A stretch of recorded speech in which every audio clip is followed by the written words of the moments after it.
चलिए देखते हैं। अब नया टॉपिक है। अब बात को यहाँ से ध्यान पूर्वक आप लोगों को पढ़ना होगा। जिस प्रकार से ये बाल विकास है, मानसिक रूप से क्या होना चाहिए, आप लोग तैयार रहेंगे किसके लिए कि हम लोग जितने भी बातें पढ़ते जाएंगे वो अभी तक जो सिलेबस है, सिलेबस कौन सा पुराना बोल सकते हैं, पुराना सिलेबस जो अभी क्या हुआ चल रहा था, उस सिलेबस के अनुसार जो पाठ्यक्रम हमने देखा है उस पाठ्यक्रम के हिसाब से हम लोग चलेंगे। अभी एक आध हफ्ते के अंदर ये कहा जा रहा है कि सिलेबस क्या हो जाएगा, रिलीज हो जाएगा। तो उस हिसाब से फिर हम लोग देखेंगे कितना वेटेज है, क्या है। अभी तो फिलहाल तो हम लोगों को टॉपिक वाइज चलना ही है। पढ़ते समय क्या ध्यान देना है आपको, जो टॉपिक पढ़ाया जाएगा उसके हिसाब से आपको बहुत सारी चीजें फिर पढ़नी है, क्योंकि ये ऐसा विषय हो गया है बाल विकास कि आप जो भी पढ़ के जाएंगे हो सकता है एक भी प्रश्न ना आए। ठीक है, पहला चीज तो ये दिमाग में रखिए, एक भी प्रश्न ना आए जो हम लोग कंटेंट पढ़ के जाएंगे। तो इसलिए अगर आप इस पूरे टॉपिक में आपका कॉन्सेप्ट मतलब समझ डेवलप कर लोगे तो समझ के हिसाब से प्रश्न बनते हैं। 30 प्रश्नों का अभी सीटेट है, उसके हिसाब से वर्ग 3 और 2 के हिसाब से सभी के हिसाब से मैं थोड़ा सा विस्तृत आप लोगों को पढ़ाने वाला हूँ। कॉन्सेप्ट भी आपके दिमाग में बैठता जाएगा और आप इसी चीज को बैठकर बोल सको, ऐसा आपके कॉन्सेप्ट में आना चाहिए, ताकि एग्जाम हॉल में जो इससे अलग जो प्रश्न आपको मिलेंगे उस हिसाब से आप उसका कॉन्सेप्ट बना सको। तो टॉपिक जो टॉपिक है उस पर आप लोग गहन चिंतन करिए और क्या होगा, क्योंकि ये पूरा समझने वाली बात है। अब तक छत्तीसगढ़ का जो जीएस चल रहा था, सुनिए, कोई कहानी बताया तो उसको केवल दिमाग में बैठा करके आगे बढ़ रहे थे। इसमें आप अपने दिमाग को भी दौड़ाना पड़ेगा, इसका भी ध्यान रखें। तो टॉपिक है, आज का जो टॉपिक पढ़ेंगे हम लोग, हो सकता है एक दिन लगे, 2 दिन लगे, डेवलपमेंट। ठीक है, सबसे पहला टॉपिक अभी यही है, चाहे सीटेट का हो, सीजीटेट का हो, शिक्षक भर्ती का हो, वर्ग 1 2 3, ये जो टॉपिक है तीनों में है विकास और विकास की अवधारणा। और जब विकास और विकास की अवधारणा को पढ़ेंगे तो इसका अधिगम के साथ संबंध भी पढ़ना है। अब एक शब्द आएगा अधिगम, और अधिगम का मतलब क्या होता है, ये भी नया शब्दावली आप लोगों के लिए लगेगा। हालांकि आप 2 बार 3 बार पढ़ चुके हो सीडीपी और क्लियर भी करके आ चुके हो, लेकिन जब आप अब देंगे एग्जाम, मैं थोड़ा टाइम इसलिए ले रहा हूं, देखिए, जब आप एग्जाम देंगे तो इसमें आपके जो तुक्के हैं अपने हिसाब से जो सही लगा आपको ऐसा आप लोग उत्तर ले लिए तो सीजीटेट क्लियर, सीटेट क्लियर।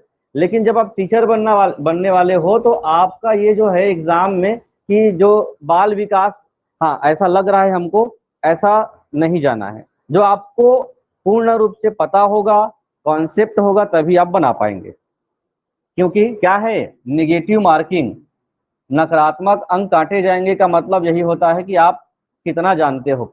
सही बना करके गणित बना दिए सही, हिंदी बना दिए सही, बाल विकास में आप उतर गए तो आपका वो वाला भी सही भी क्या हो जाएगा, माइनस हो जाएगा। तो ध्यान रखें, इस पर काम करना है। पहला टॉपिक है विकास की अवधारणा, ध्यान पूर्वक समझेंगे डेवलपमेंट का कॉन्सेप्ट और इसका अधिगम के साथ संबंध।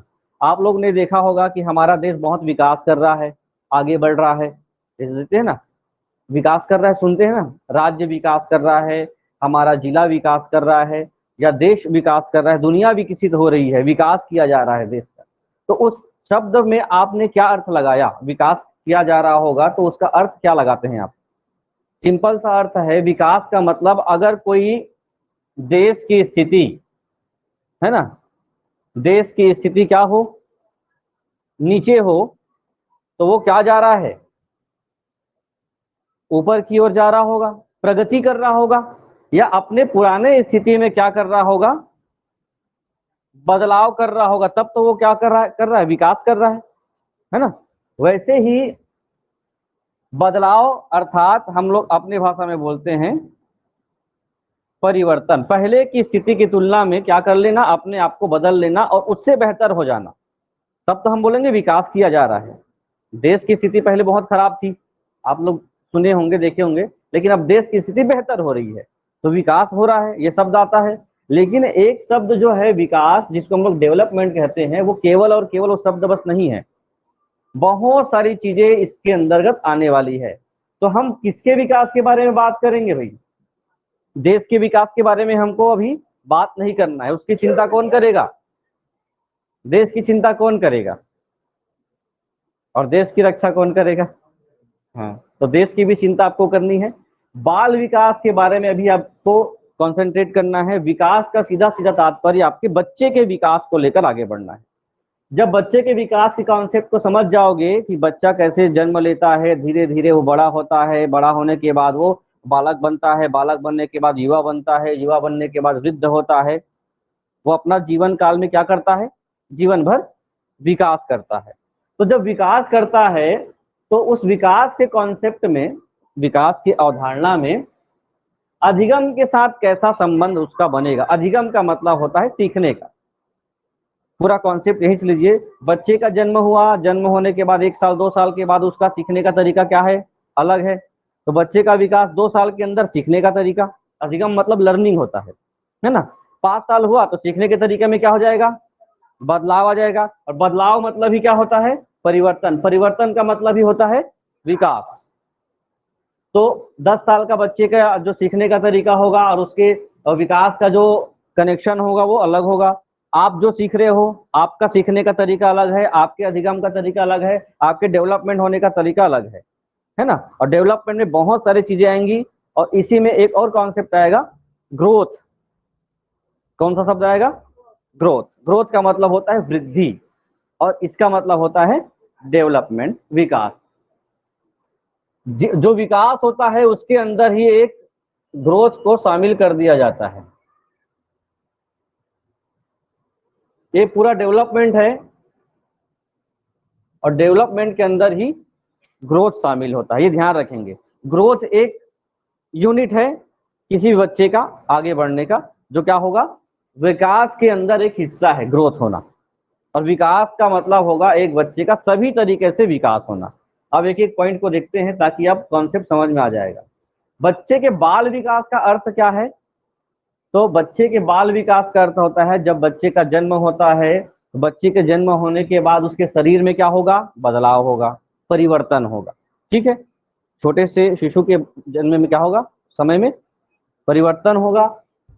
तो शारीरिक बदलाव होना या शारीरिक परिवर्तन होना भी क्या कहलाएगा? विकास कहलाएगा।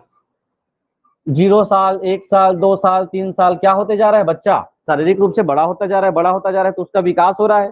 विकास के अंदर वृद्धि है, बड़ा हो रहा है तो कुछ ना कुछ क्या करेगा? कॉन्सेप्ट होगा, कुछ ना कुछ विचार होंगे। तो बच्चे के अंदर शरीर का विकास होना, बच्चे की समझ का, संज्ञान का ज्ञान आना। उम्र के साथ साथ बच्चे के ज्ञान में क्या होती जाती है? बढ़ोतरी होती जाती है। वो धीरे धीरे किससे जुड़ता है? परिवार से जुड़ता है, समाज से जुड़ता है, शाला से जुड़ता है, देश से जुड़ता है, राज्य सब से जुड़ता है। तो धीरे धीरे क्या होता है? सामाजिक भी होता है। तो सामाजिक विकास होना। उसके बाद उसके अंतर्गत क्या आता है? इमोशंस आते हैं, ये भी हो। बच्चा धीरे धीरे भाषा को भी क्या कर लेता है? भाषा को भी क्या कर लेता है? ध्यान से सुनेंगे, भाषा को ग्रहण करता है। भाषा सीखता है वो बात की बात है, भाषा को वो क्या कर लेता है? ग्रहण कर लेता है। तो ये सब चीजें किसी बच्चे के उम्र के साथ धीरे धीरे धीरे धीरे आपको देखने को मिलता है और उम्र या अवस्था के साथ वो उसमें बदलाव लाता जाता है। तो हम लोग बोल सकते हैं कि बच्चे का क्या हो रहा है? विकास हो रहा है। तो विकास का कॉन्सेप्ट क्या है? बहुआयामी है। बच्चे का शरीर बढ़ना, ठीक है, बच्चे का शरीर बढ़ना। आप अपने आप को लेकर चलिएंगे, आपके जन्म के समय की स्थिति को लेकर कि आपका जो शरीर है वो किस प्रकार से बड़ा हुआ। उसके बाद आपने कैसे कुछ कुछ चीजों का ज्ञान अर्जित किया, समझ विकसित किया, वो डेवलपमेंट का हिस्सा है। अभी सबके एक एक टुकड़े हैं, हर चीज को एक एक टुकड़े में पढ़ना पड़ेगा। डेवलपमेंट का जैसे शारीरिक बोला हूं, तो शारीरिक का विकास कैसे होता है, पूरा फिजिकल का ग्रोथ, फिजिकल ग्रोथ अलग कॉन्सेप्ट है। आप लोगों ने पढ़ा होगा ना, मस्तिष्कोमुख, है ना, पढ़े है ना। वो किस में आएगा? शारीरिक विकास में आएगा। फिर उसके बाद समझ कैसे विकसित होता है, फिर समझ विकसित के लिए फिर बहुत सारे मनोवैज्ञानिकों ने अपना दिया है। पियाजे का कॉन्सेप्ट हो गया, वाइगोस्की का कॉन्सेप्ट आएगा। वही सब धीरे धीरे अब पूरा का पूरा एक जो लाइन है, इसी से पूरा बाल विकास की नींव रखी गई है। सामाजिक विकास में वाइगोस्की का विशेष भूमिका है कि बच्चा कैसे सोशल होता है, सीखता कैसे है, वो अलग कॉन्सेप्ट दिया है। इमोशन संवेगात्मक का भी अलग है। ये सब चीजें बच्चों में एक साथ परिवर्तन होता है तो हम लोग बोल सकते हैं क्या होगा, बच्चे का विकास हो रहा है। अब देखिए इसमें परिवर्तन शब्द का भी डेफिनेशन दिया है कि परिवर्तन कैसे होता है। जब विकास का मतलब ही परिवर्तन है, सीधी बात है ना। तो विकास हो रहा है मतलब परिवर्तन हो रहा है, इसका तात्पर्य है बच्चे में कुछ न कुछ डेवलपमेंट हो रहा है। तो विकास का प्रयोग परिवर्तन के संदर्भ में किया जाता है। किस रूप में किया जाता है कि कोई भी बच्चा जब गर्भावस्था में रहता है वहां से लेकर के कब तक, जन्म पर्यंत बोलेंगे कि मृत्यु पर्यंत बोलेंगे, जन्म पर्यंत या मृत्यु पर्यंत। तो यहां तक व्यक्ति का निरंतर क्या होता रहता है, परिवर्तन होता रहता है, और यही परिवर्तन है लगातार होता रहता है। और विकास इसलिए कहा गया है, विकास एक, आप लोगों ने देखा होगा, कौन किसने कहा है, विकास एक निरंतर प्रक्रिया है। ये किसने कहा है, आप खोजें और समझें। विकास एक निरंतर प्रक्रिया है। निरंतर का मतलब ये कभी नहीं रुकने वाली। कब रुकेगी, जब व्यक्ति किसको पालेगा, तो विकास थमता है। किसने कहा है, अब कुछ नाम नहीं मिला तो प्याजे बोलना है।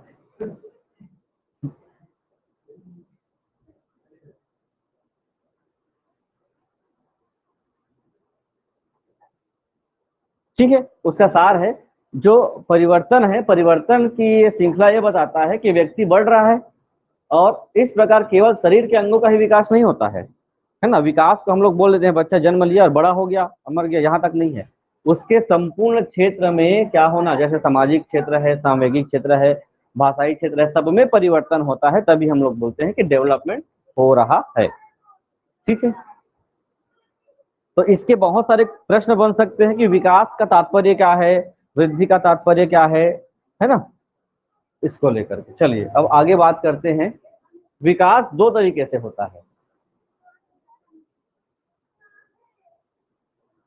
इसको लेकर एक प्रश्न भी आया है, विकास का क्या अर्थ है।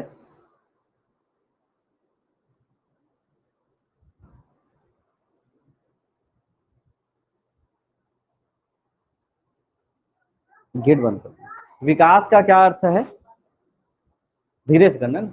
विकास का अर्थ होता है कि जब परिपक्वता और अनुभव दोनों आते हैं, और जब परिपक्वता आती है और अनुभव होता है, उसके परिणाम स्वरूप ही आपके अंदर क्या होगा, बदलाव आएगा। परिपक्वता का तात्पर्य क्या है, और क्या है दूसरा, अनुभव।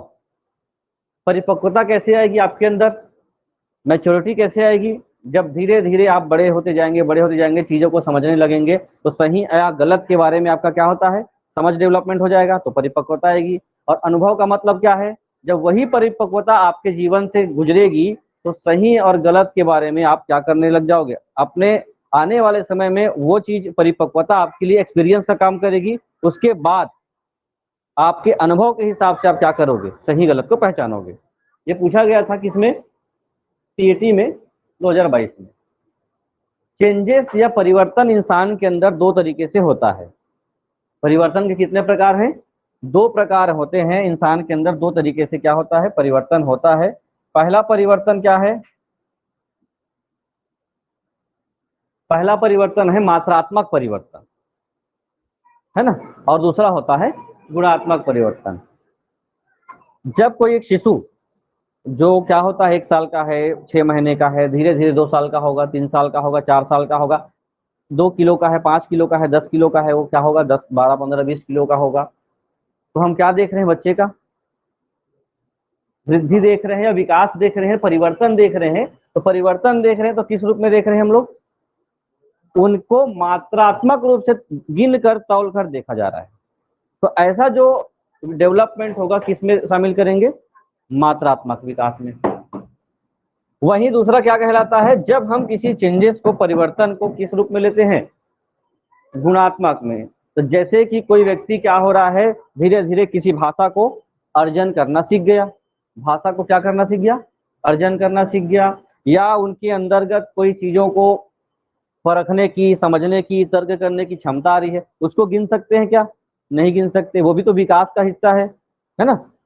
शरीर का बढ़ना, वजन का बढ़ना, ऊंचाई का बढ़ना, ये हम लोग क्या कर सकते हैं, नाप सकते हैं या किसी वजन मशीन में गिन सकते हैं। लेकिन किसी बच्चे का जो तार्किक क्षमता किस प्रकार से काम कर रहा है ये हम लोग नहीं जान सकते। ये जो परिवर्तन होगा उसको हम लोग कौन से परिवर्तन कहेंगे, गुणात्मक परिवर्तन। तो विकास मात्रात्मक और गुणात्मक दोनों होते हैं।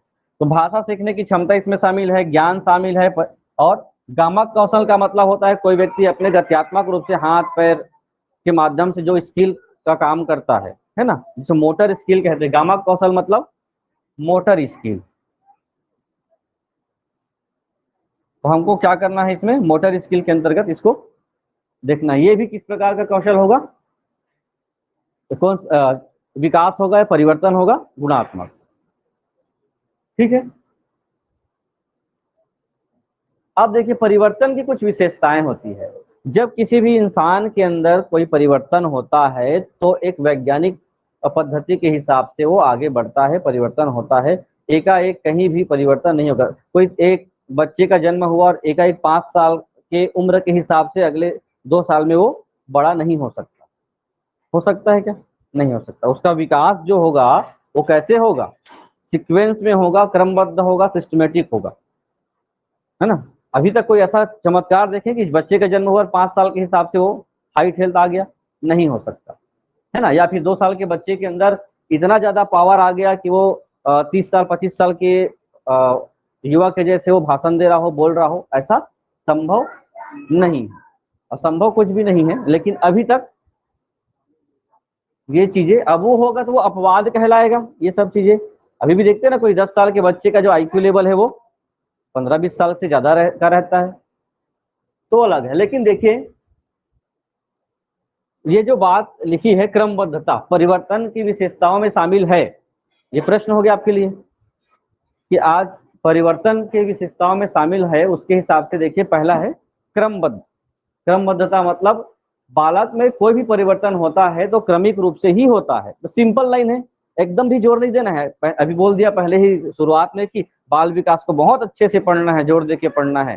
तो पूरा सुन रहे हो लेकिन कोशिश तो कर रहे हैं, लेकिन सामान्य बातें भी दिमाग में गंभीरता से ले लोगे तो वो फिर दिक्कत हो जाएगी।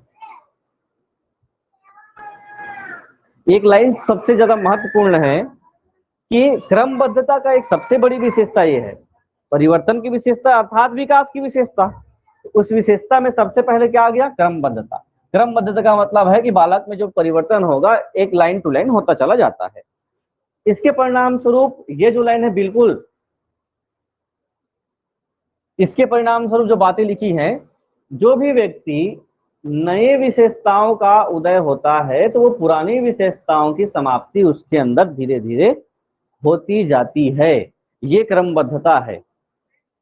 प्रौढ़ावस्था में पहुंचकर मनुष्य स्वयं को जिस गुणों से संपन्न पाता है वो विकास की प्रक्रिया का ही परिणाम है। पहली इस भाव को समझिए।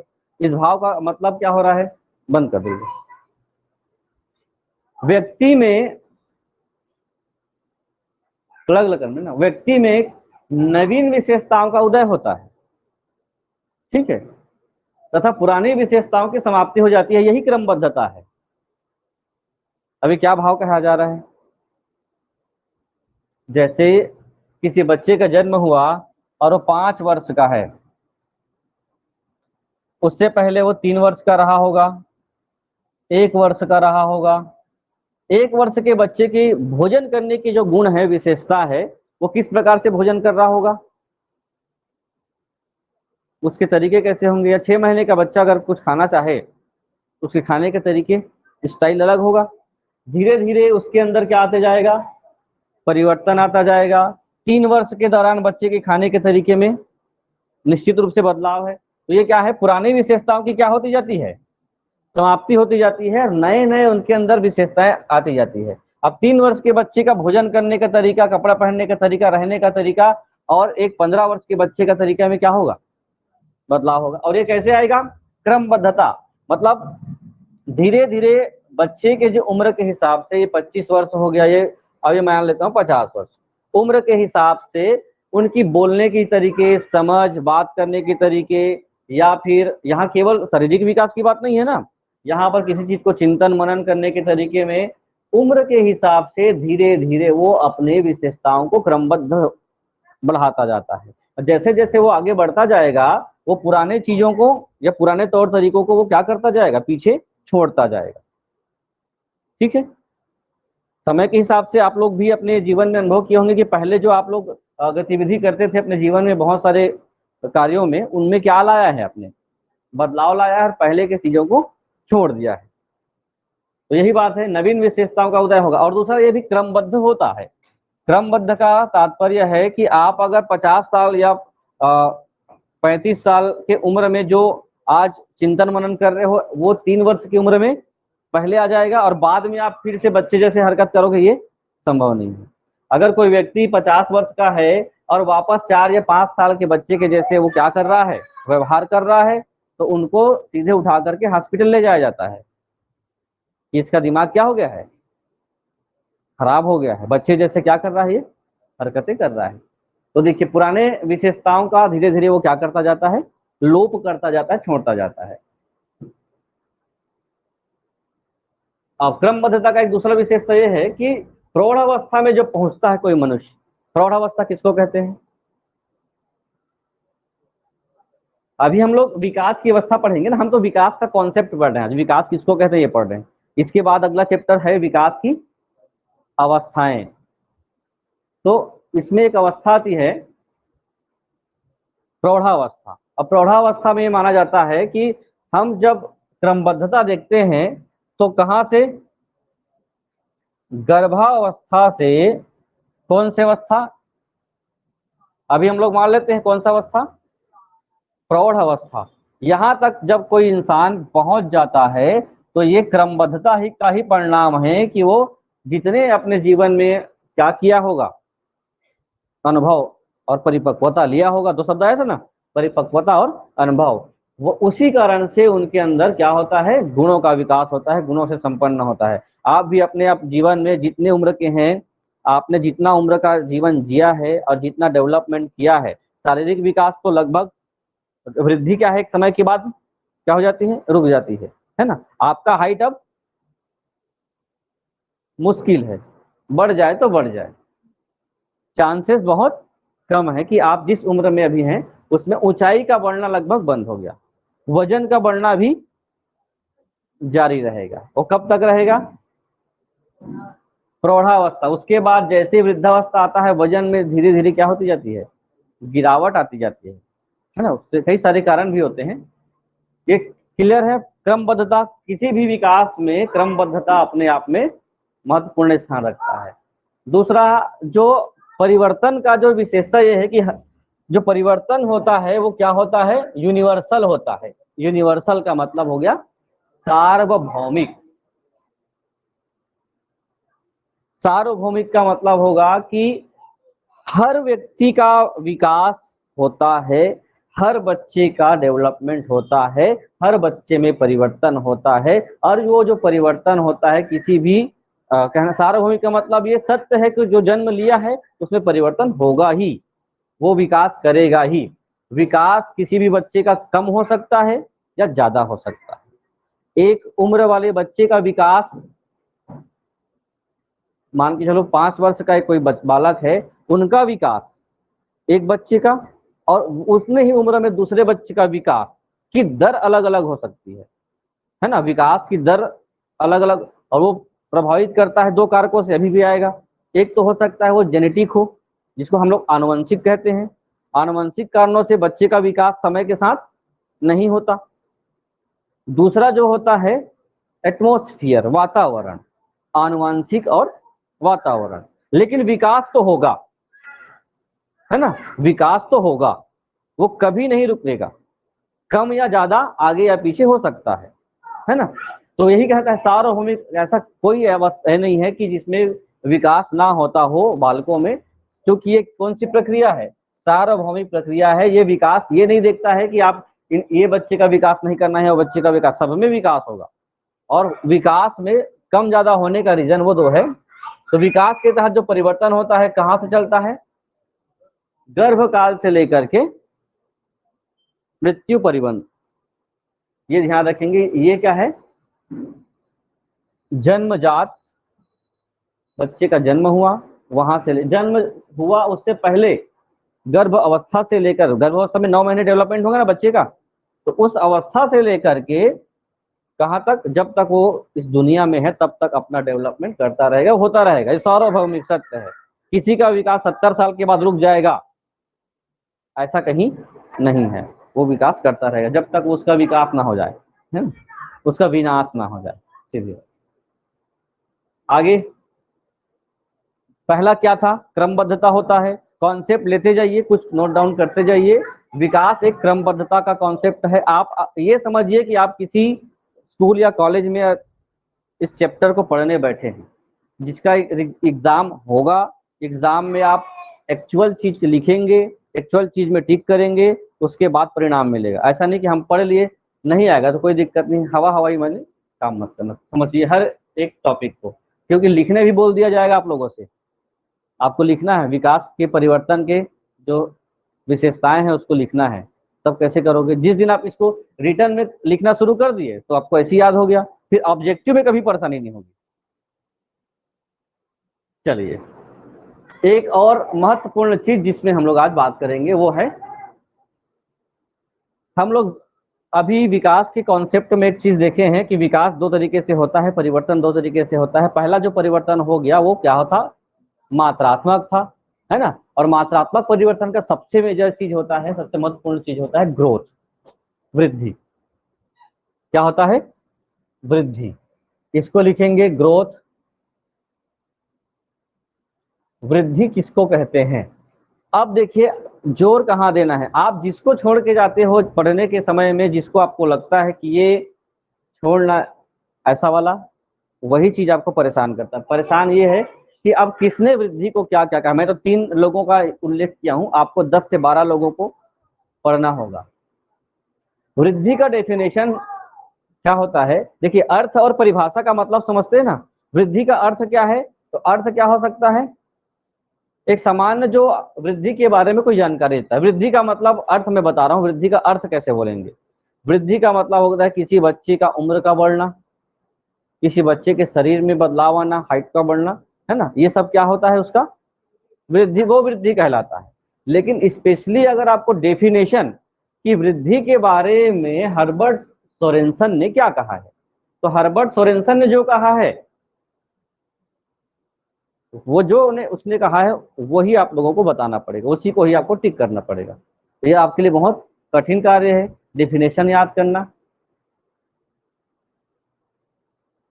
तो हर्बर्ट सोरेनसन कहते हैं, वृद्धि का जो सिंपल कॉन्सेप्ट सोरेनसन ने कहा कि जब हम किसी बच्चे के शरीर को क्या होते देखते हैं, शरीर को बढ़ते देखते हैं, शरीर को बढ़ते देखते हैं। शरीर का बढ़ना मतलब, एक छोटा सा शिशु है यहाँ पर, ये क्या बन गया, हमने समय के साथ इनको क्या करते देखा, बढ़ते देखा।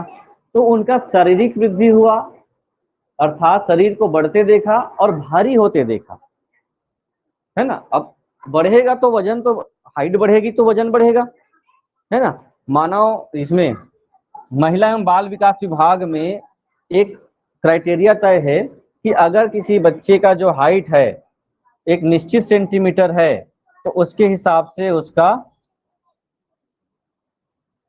वजन भी होना चाहिए, है ना। अगर कोई बच्चा 35 सेंटीमीटर ऊंचाई का है तो 35 सेंटीमीटर ऊंचे बच्चे के जो वजन में एक निश्चित अनुपात दिया गया है, अगर उसके वजन के हिसाब से या ऊंचाई के हिसाब से हाइट नहीं बढ़ती तो उसको कुपोषित में शामिल किया जाता है। ये ध्यान रखें। पूरा आप वो कार्ड देखें, जच्चा बच्चा कार्ड 5-6 पेज का रहता है, उसमें पूरा दिया रहता है कि कितने वर्ष में कितने सेंटीमीटर में कितना वजन होना चाहिए, है ना। महिला बाल विकास विभाग जो आंगनबाड़ी का जो शाखा है उसमें दिया रहता है। इस कारण से हम अगर बच्चों के ग्रोथ को देखें तो शरीर का बढ़ना और शरीर का बड़ा होना, और शरीर के बड़े होने के साथ साथ उसका वजन भी बढ़ना, भारी होने का मतलब वजन, और बड़ा होना मतलब बढ़ना। तो यही कहा है सोरेनसन ने, जो वृद्धि को भी दिखाता है और परिवर्तन, वृद्धि मतलब परिवर्तन को भी दिखाता है। किसने कहा? सोरेनसन ने। दूसरा जो है फ्रैंक के अनुसार, इन्होंने थोड़ा सा अलग कहा, शारीरिक परिवर्तन जो है, वृद्धि क्या है? किसी बच्चे के शरीर में किसी विशेष पक्ष में जो भी चेंजेस आया, विशेष पक्ष का मतलब होता है कि हमारे यहाँ पूरे शरीर के सभी अंग हैं और सभी अंगों का क्या होना, धीरे धीरे हर अंगों का क्या होना है? विकास होना है। केवल हाइट बढ़, यहाँ पे हाइट बढ़ने से हाइट तो बढ़ गया है ना, लेकिन हाथ वही का वही रहा। समझ से देखिए इसका हंसते हंसते, शारीरिक विकास के विशेष पक्ष, सभी पक्षों का क्या होना चाहिए? विकास होना चाहिए। अब देखिए ऊंचाई तो बढ़ रहा है, पैर भी छोटे हैं है ना, नाक छोटे हो गए, कान छोटे हो गए, सभी चीजों को, तो सभी पक्ष जो है, किसी विशेष पक्ष में जो भी चेंजेस आता है उसको हम लोग क्या बोलेंगे? ग्रोथ कहते हैं, वृद्धि कहते हैं। किसने कहा? फ्रैंक ने कहा। गैरिसन कहते हैं, गैरिसन का मानना था जब बालक विकास की एक अवस्था से दूसरी अवस्था में प्रवेश करता है। इन्होंने अपने ग्रोथ को, वृद्धि को समझाने के लिए किसका सहारा लिया?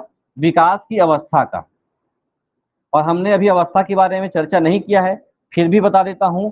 अवस्था में सबसे पहले कौन सी आता है? गर्भावस्था। उसके बाद बच्चे का जन्म होता है तो फिर शैशवावस्था आता है। शैशवावस्था के बाद एक सामान्य रूप से हम लोग देख रहे हैं ना, बाल्यावस्था।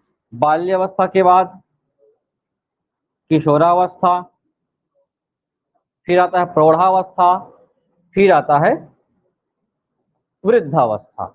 तो इनका मानना था जो ग्रोथ है, जो वृद्धि है, ये जब किसी भी बालक का जब डेवलपमेंट होता है, विकास होता है, तो जब वो गर्भावस्था से शैशवावस्था में जाता है या बाल्यावस्था में जाता है, तो अपने अवस्था के दौरान क्या करता है? कुछ ना कुछ उसमें परिवर्तन दिखता है ना।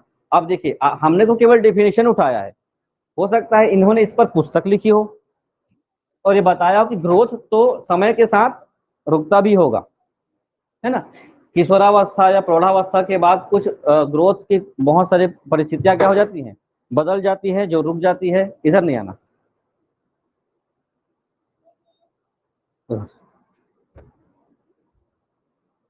ठीक है, तो ये ग्रोथ का कॉन्सेप्ट है, इसको भी ध्यान रखें। ग्रोथ के लिए कुछ सिद्धांत है कि बच्चे का जो वृद्धि होता है वो किस किस तरीके से होता है। वृद्धि का सीधा सीधा कनेक्शन है बच्चे का वजन का बढ़ना या हाइट का बढ़ना। ठीक है, इसमें कि वृद्धि में ये बिल्कुल शामिल नहीं है कि उसका किसी भी तार्किक क्षमता का विकास हो रहा है, तो वो वृद्धि में शामिल नहीं है। संज्ञानात्मक विकास हो रहा है, समाज के साथ अच्छा बातचीत करने में वो लग गया है, ये वृद्धि नहीं है। वृद्धि केवल मात्रात्मक होती है और केवल हम देख सकते हैं, है ना, हम देख सकते हैं कि बच्चा बढ़ रहा है। हमने देखा था 2 साल पहले, आज 5 साल बाद देख रहे हैं तो उसका कोई ना कोई चेंजेस, परिवर्तन आया हुआ है। तो ये किससे संबंधित है? मुख्य रूप से वृद्धि शरीर के विकास से संबंधित है। दूसरा होता है, वृद्धि जो होता है डेवलपमेंट का ही एक क्या है? भाग है। मैंने बताया ना कि वृद्धि क्या है? एक बड़ा कॉन्सेप्ट है, उसमें विकास के कॉन्सेप्ट में वृद्धि क्या है? एक छोटा सा हिस्सा है। हम विकास बोले तो विकास के अंदर वृद्धि आता है, सामाजिक विकास आता है, भाषाई विकास आता है, उसके बाद आता है गामक कौशल आता है, और एक आता है वृद्धि। ठीक है, तो पूरे विकास के अंतर्गत वृद्धि क्या है?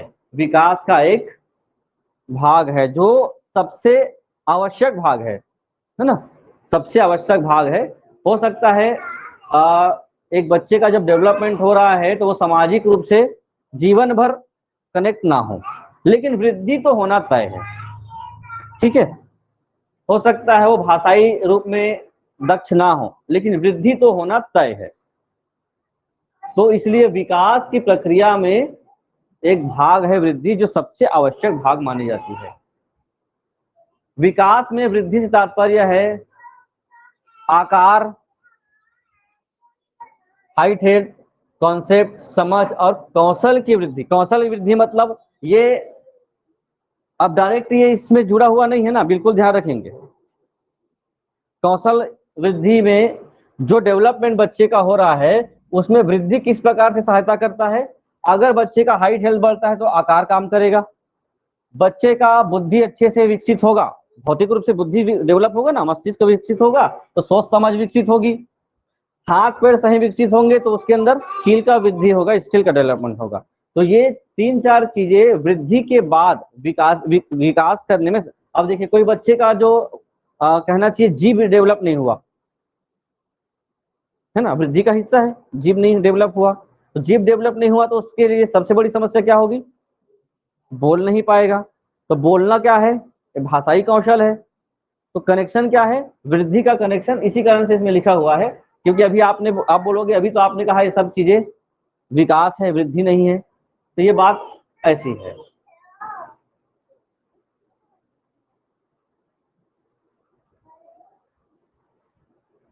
मानव के शरीर के विभिन्न अंगों के विकास और उनके कार्य करने की क्षमता का विकास माना जाता है।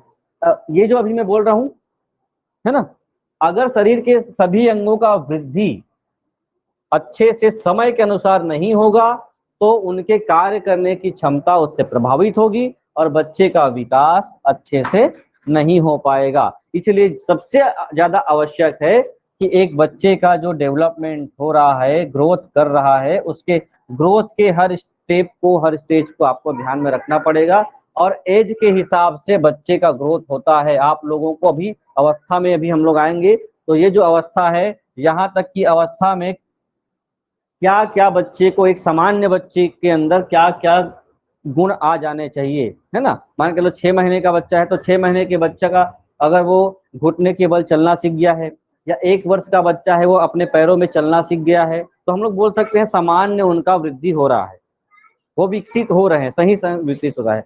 कि कोई बच्चा अगर 2.5 साल का हो गया और चलना अभी तक नहीं सीखा है तो ये क्या हो सकता है, उसका वृद्धि सही नहीं हो रहा है। तो अवस्था के अनुसार डेवलपमेंट, और वही आपका विकास तय करेगा कि बच्चे का सही विकास हो रहा है या नहीं हो रहा है। ठीक है, चलिए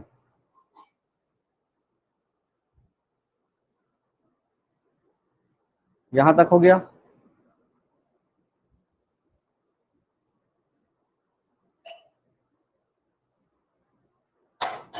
अब एक बहुत ही सामान्य बातें हैं वृद्धि को लेकर के कि कैसे कैसे वृद्धि इसमें शामिल है। पहला तो अभी जो बात मैं बोल रहा हूँ कि वृद्धि जैसे जैसे होती जाएगी वैसे वैसे ही विकास तय होते जाता है ना। व्यक्ति के जो शरीर के अंगों का विकास के ही परिणाम स्वरूप ये होता है कि उसका जो व्यवहार है किसी ना किसी रूप में प्रभावित होता है ना। सही सही उम्र में बच्चे का ग्रोथ होता गया तो सही सही उसके व्यवहार में परिवर्तन आता जाएगा। ऐसे वृद्धि से अभिप्राय शरीर के अंगों में वृद्धि, भार में वृद्धि। वृद्धि का तात्पर्य सीधा सीधा है कि बच्चे का क्या होना, भार का बढ़ना, दांत का आना, हड्डियों का डेवलपमेंट होना, मांसपेशी में वृद्धि होना। इसके अलावा अन्य वृद्धि को भी शामिल किया जाता है, यही क्या कहलाता है, वृद्धि किया है ना। जैसे जीभ का विकास अभी बताया, उसके हिसाब से वो भाषा कौशल सीखेगा। अगर हाथ या पांव अगर किसी प्रकार से क्षतिग्रस्त है ना, क्षति है, नुकसान है उसको, तो उस हिसाब से डेवलपमेंट सामान्य बच्चे के हिसाब से वो नहीं कर पाएगा। ठीक है, फिर ये नीचे लाइन, मानव की जो वृद्धि है निषेचित अंडे के विभाजन के परिणाम स्वरूप होती है। विभाजित निषेचित अंडे ही भ्रूण बनते हैं और उसकी कोशिकाओं में ही वृद्धि से ही मानव के शरीर में वृद्धि होती है। जब गर्भावस्था में जब शिशु बन रहा होता है तो सबसे पहले क्या होता है, एक निषेचित अंडे के रूप में उसका डेवलपमेंट होता है, वहीं से ही क्या बनता है, भ्रूण बनता है। भ्रूण जब हम लोग अभी अवस्था पढ़ेंगे तो सबसे शुरुआती अवस्था है, यहीं से उनका वृद्धि होना शुरू हो जाता है और धीरे धीरे वो भ्रूण क्या होता है, सेल में डेवलपमेंट करता है, कोशिका में वृद्धि करता है और वहीं से मानव वृद्धि होता है। आप लोगों ने भी इस चीज को ध्यान दिया होगा कि सबसे पहले जो सेल बनता है, सेल के बाद क्या बनता है, ऊतक बनते हैं, उसके बाद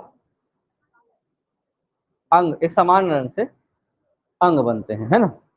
वैसे ही विकास का एक क्रम है जो भ्रूण अवस्था से लेकर के, कहाँ से, भ्रूण अवस्था से लेकर के वृद्धि होता जाता है, होता जाता है, और जन्म के बाद का जो वृद्धि है वो वातावरण के हिसाब से होता है।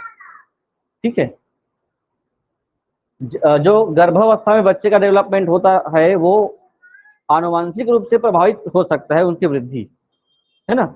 लेकिन जन्म के बाद आनुवंशिक और वातावरण दोनों प्रभावित करते हैं। ठीक है। अब गर्भ में है तो उस हिसाब से गर्म हवा चल रहा है सड़क पे, या फिर ठंडे है रूम, ये सब चीजें उनको आभास नहीं होता, वातावरण से कोई प्रभाव नहीं पड़ता है। किसी भी व्यक्ति का या बच्चे का जो वृद्धि होता है, ग्रोथ होता है, एक निश्चित समय तक ही हो सकता है, उसके बाद वृद्धि रुक जाएगी। अभी मैंने वही एग्जांपल दिया कि आपका जो है ऊंचाई जो है धीरे धीरे, एक समय ऐसा था जब बच्चे का जो, अभी आप लोगों ने देखा होगा कि बच्चे का जो 5 वर्ष का जो समय होता है, 0 से 5 वर्ष का समय, वो बच्चे के विकास के लिए, शारीरिक बदलाव के लिए बहुत ज्यादा क्या होता है, परिवर्तनशील होता है ना। और जैसे जैसे एज बढ़ता जाता है, एज बढ़ता जाता है, एज बढ़ता जाता है, अभी आप लोग देखेंगे जिस व्यक्ति का उम्र 40 साल है, उसका जो चेहरा है, उसके चेहरे की बनावट, हाइट, हेल्थ, हाइट, वो लगभग 60 साल तक ज्यादा बदलने वाला नहीं है। 40 है तो 60 साल तक ज्यादा बदलने वाला नहीं है। लेकिन किसी बच्चे का उम्र अगर 5 साल है और उसको 20 साल में देखेंगे, डिफरेंस 15 साल का है, यहाँ डिफरेंस 20 साल का है, तो यहाँ 5 साल के बच्चे को देख कर आएंगे और 15 साल बाद उस बच्चे को देखोगे जिसका उम्र क्या हो गया है, 20 साल। तो आपके लिए कितना चांसेस है कि आप उस बच्चे को पहचान पाए? मुश्किल है ना। स्थायी मार्क कुछ है तो आप अंदाजा लगा सकते हो कि 5 साल का जो बच्चा था उसके सिर पर कुछ निशान था, तो ये वही हो सकता है ना। लेकिन आप 40 साल और 60 साल को देखोगे, या 40 और 50 कर दूं, तो आप ज्यादा अंतर नहीं कर पाएंगे, क्योंकि इसमें कुछ जो होते हैं, वृद्धि क्या हो जाता है, एक समय तक होने के बाद क्या हो गया है, रुक गया है। ठीक है। हाथ पैर का लंबा होना कुछ समय तक होगा। सोचिए अगर वृद्धि लगातार चलती रहती, है ना, अब सोच के देखिए, विकास सतत चलने वाली प्रक्रिया है, निरंतर चलने वाली प्रक्रिया है।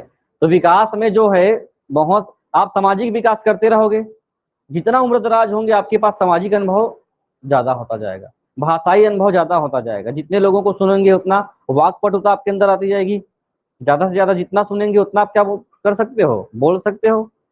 तो उम्र के हिसाब से क्या होता जाएगा, वो और बढ़ता जाएगा और बढ़ता जाएगा। वैसे ही उम्र के हिसाब से अगर शारीरिक विकास होता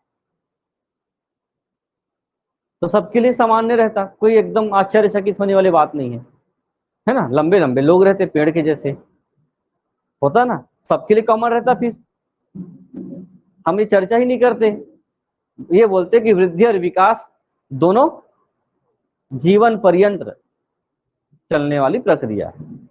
ठीक।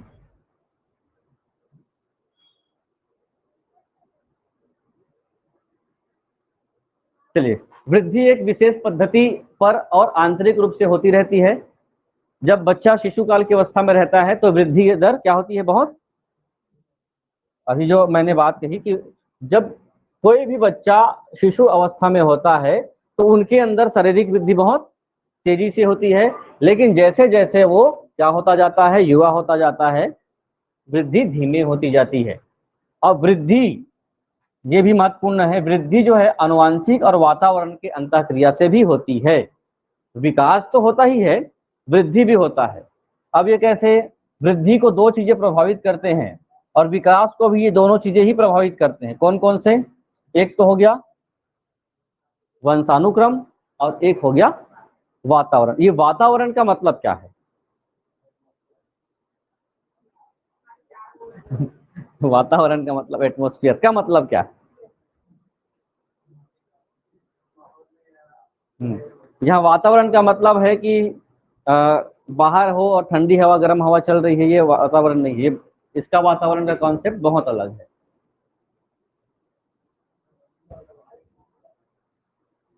हुँ? हाँ, वातावरण का मतलब है कि आप किस परिवार में रहते हैं, किस सोसाइटी में रहते हैं, उस क्षेत्र का माहौल कैसा है, जिस जगह पे आप रह रहे हो, यही आपका क्या है, वातावरण। और जो पर्यावरणीय स्थिति है इसमें भी शामिल है कि वातावरण में और क्या शामिल है, वहां का जलवायु कैसा है। अब जलवायु का मतलब गर्मी है या ठंडक है, कितने डिग्री वाले इलाके में रहते हो, आपका एवरेज जलवायु 0 से 25 डिग्री है या फिर 25 से 40 डिग्री है, आप तो इसमें रहते हो, है ना। आप लोगों का जो टेम्परेचर है इस क्षेत्र में रहते हैं, उस हिसाब से भी क्या होता है, बच्चे का वृद्धि और विकास होता है। वंशानुक्रम का मतलब है कि जो बच्चा है उसके माता पिता की स्थिति क्या है, ठीक है। माता पिता की स्थिति क्या है, ये माना जाता है कि अगर माता पिता सांवले हैं तो बच्चा,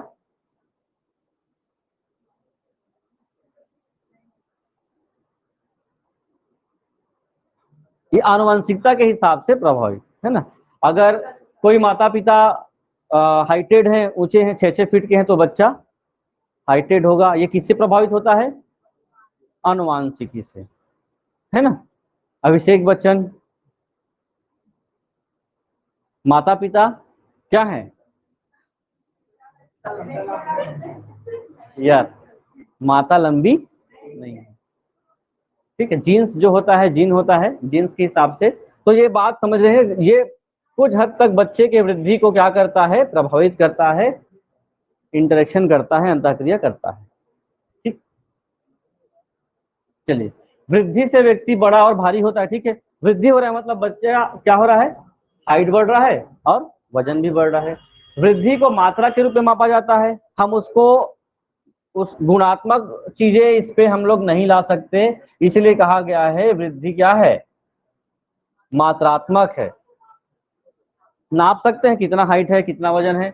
वृद्धि की सामान्य पद्धति होती है, ना कि अलग अलग व्यक्तियों में अलग अलग, ठीक है। ये चीज आपके लिए बहुत महत्वपूर्ण है।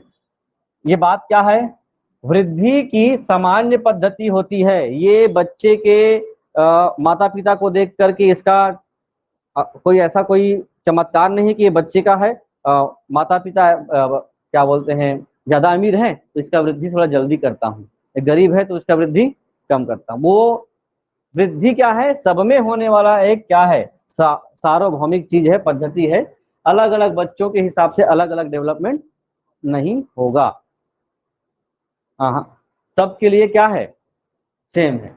अलग अलग व्यक्ति में अलग अलग डेवलपमेंट नहीं होगा, वो प्रभावित कर सकता है ये दोनों, लेकिन जो नेचर है, प्रकृति है, वो विकास दे दिया है। अब विकास को आप किस तरीके से करते हो, ये माता पिता या परिवार या समाज के ऊपर डिपेंड करता है, ठीक है।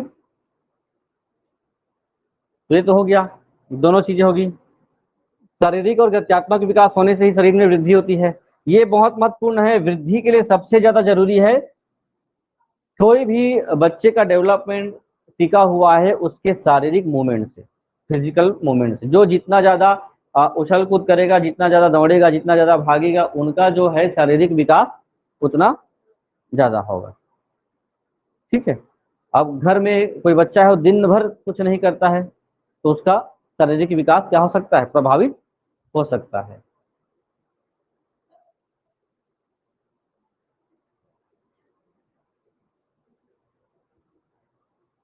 यहाँ से देख लेंगे, वृद्धि के जितने भी पॉइंट हो सकते हैं ना, ये सभी आप लोगों को दिया जा रहा है।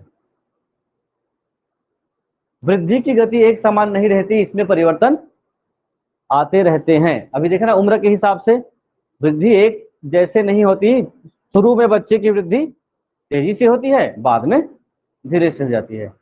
ये रिपीट हो रहा है, डबल डबल फिर से वही बात आ रही है ना। वृद्धि एक समय तक रहती है, उसके बाद रुक जाती है। वृद्धि आंतरिक रूप से होती है। आंतरिक रूप से कहने का मतलब है, इसको आंतरिक रूप से होती का मतलब क्या है,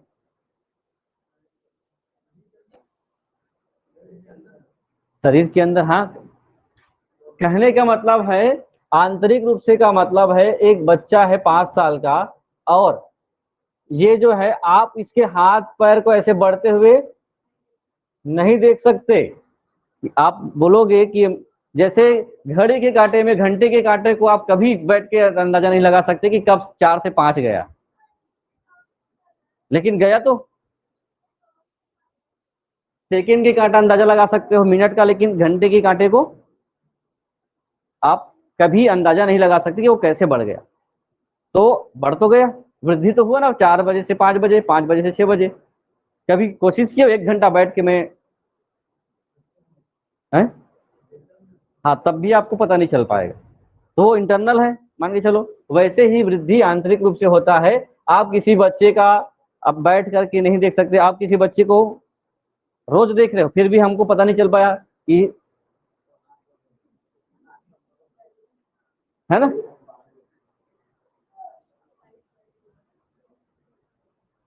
जैसे जैसे बच्चे की लंबाई बढ़ती जाती है, वजन उसकी तुलना में कम बढ़ता है ना।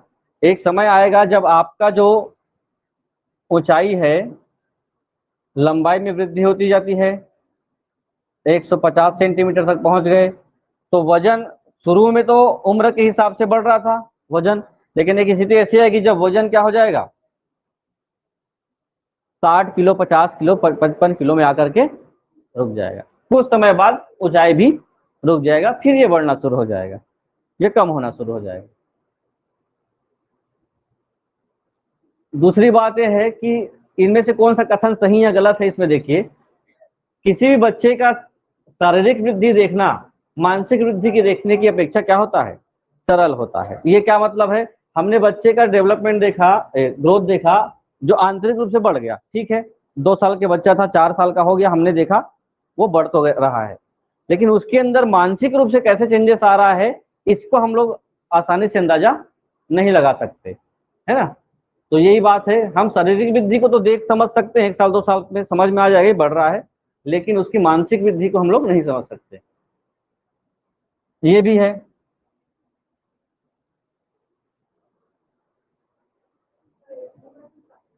हाँ, स्त्रियों में पुरुषों की अपेक्षा वृद्धि तीव्र होती है, ठीक है, वृद्धि की बात है, मानसिक स्थिति की बात नहीं है। उनके लिए अलग कॉन्सेप्ट होगा। हाँ, और मैं नहीं बोल रहा हूं कि मानसिक स्थिति कम होती है, ये कहा जा रहा है कि शुरुआत में खास करके किशोरावस्था तक, अभी अवस्थाएं देखेंगे उसमें इसका विशेष रूप से उल्लेख है। हमने बच्चे का जो डेवलपमेंट देखा है किशोरावस्था, वही चार्ट जो बता रहा हूँ, वजन चार्ट जो होता है ना, उसमें वजन चार्ट में होता है कि अगर कोई 3 साल का बच्चा है तो उसका उम्र जो है, ये बॉयस है तो उसका थोड़ा सा कम रहेगा और गर्ल्स का थोड़ा सा ज्यादा रहता है। ये कब तक है, किशोरावस्था तक मुख्य रूप से होता है। उसके बाद किशोरावस्था के बाद लड़की का ऊंचाई जो है और उनका वजन तीव्र गति से बढ़ता है। लड़कियों का जो होता है क्या बोलते, किशोरावस्था तक माना जाता है कि शारीरिक विकास परिपक्व हो गया है, ठीक है। तो ये वृद्धि के कुछ कुछ क्या है, विशेषताएं हैं या बातें हैं जो आपके दिमाग में रखनी है। वैसे इसको आप लोग पढ़े भी होंगे 1-2 बार, तो कॉन्सेप्ट थोड़ा सा है, वो रिविजन हो रहा है। वृद्धि के साथ एक और आता है अभिवृद्धि। हाँ, अभी अभिवृद्धि देख लेंगे, थोड़ा सा 2-3 लाइन का है। हम्म, अभिवृद्धि का तात्पर्य क्या है। अभी तो वृद्धि देख लिए, वृद्धि में केवल क्या होता है, गुणात्मक होता है, लेकिन जब हम लोग किसी बच्चे के शारीरिक वृद्धि को और डेवलपमेंट को, दोनों को एक साथ लेते हैं, है ना। अभी विकास का कॉन्सेप्ट क्या है, उसको ध्यान दीजिए। विकास का कॉन्सेप्ट है इसमें सभी चीजों को शामिल करना। और अभिवृद्धि क्या है, अभिवृद्धि का मतलब हो गया कि पूरा समग्र रूप से विकास भी हो रहा है, विकास प्लस वृद्धि, और विकास बोल दिया गया तो हर चीज इसमें शामिल आ गया, तो दोनों को मिला करके एक शब्द आता है अभिवृद्धि। विकास में वृद्धि इसके अंतर्गत शामिल है, ठीक है। और समग्र रूप से हम लोग बोले तो ये अलग छूट गया, बाकी चीजें विकास कहा जाता है ना। तो यहां पर जब इनके व्यक्तित्व, यहां लिखा हुआ ना, अभिवृद्धि या विकास में वृद्धि शब्द में बालकों के व्यक्तित्व के शारीरिक पक्षों से संबंधित होता है, जो थोड़ा सा अंतर अभी समझ में आएगा। जैसे अभी 2-3 लाइन मैंने बोला था कि अब बच्चे का अगर जीभ डेवलप हो जाता है, ठीक है, तो उसका कनेक्शन किससे है? जीभ डेवलप होना वृद्धि है, और जीभ के माध्यम से भाषा कौशल सीखना विकास है। मान लो विकास है आपके हिसाब से। यहीं पे आप लोगों को अभिवृद्धि और विकास में समझ में आएगा। विकास एक संपूर्ण प्रक्रिया है, उसके अंदर वृद्धि एक क्या है? एक हिस्सा है। लेकिन हम शरीर के अलग अलग अंगों का डेवलपमेंट कर रहे हैं, उसके हिसाब से हम क्या कर रहे हैं? डेवलपमेंट, शरीर का वृद्धि हो रहा है, और वृद्धि के हिसाब से, अंगों के हिसाब से हम क्या होते जा रहे हैं? विकसित होते जा रहे हैं। चीजों को हम लोग स्वीकार करते जा रहे हैं। जैसे अगर ये बॉक्स को देखिए, धीरे समझ में आ जाएगा। सबसे मेजर चीज क्या होता है? शारीरिक वृद्धि, शरीर का बढ़ना। शरीर के बढ़ने के साथ साथ उसमें क्या शामिल होता है? संज्ञानात्मक। संज्ञानात्मक कब होगा? जब आपकी बुद्धि विकसित होगी। तो बुद्धि का कनेक्शन किससे है? संज्ञान से है। लैंग्वेज, लैंग्वेज का कनेक्शन किससे है? आपके मुख से है, या फिर हम लोग बोल सकते हैं मस्तिष्क से ही है। सामाजिक होना या नैतिक होना, ये कहना चाहिए बच्चे का जो पूरा का पूरा विकास है, वृद्धि के हिसाब से अलग अलग क्षेत्र का विकास होना अभिवृद्धि है।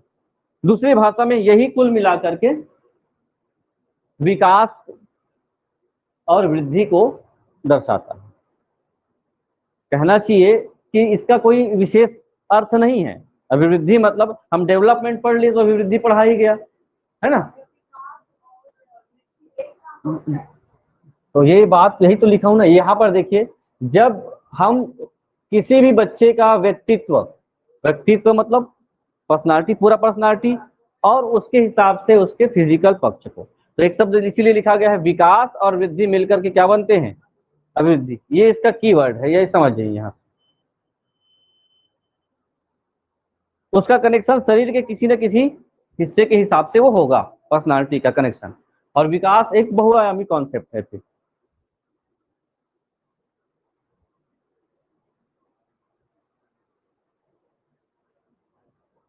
अब आ जाते हैं किस पर? विकास पर। कल करें इसको, विकास को कल करते हैं। अभी आप लोगों को थोड़ा सा मैथ्स बनाना है, जाना है। हाँ, मैथ्स बनाना है।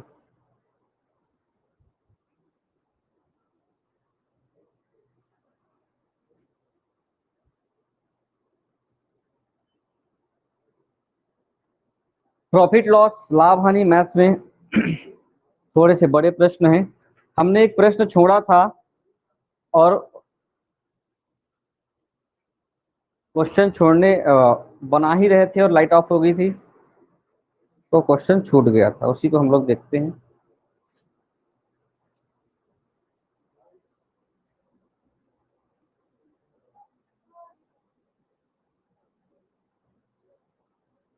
धीरे धीरे आप लोगों का कॉन्सेप्ट बनता जाएगा। बाल विकास,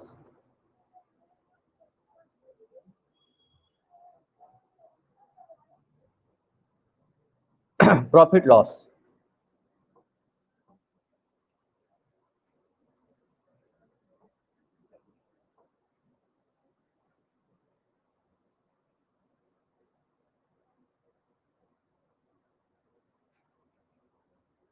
लाभ हानि।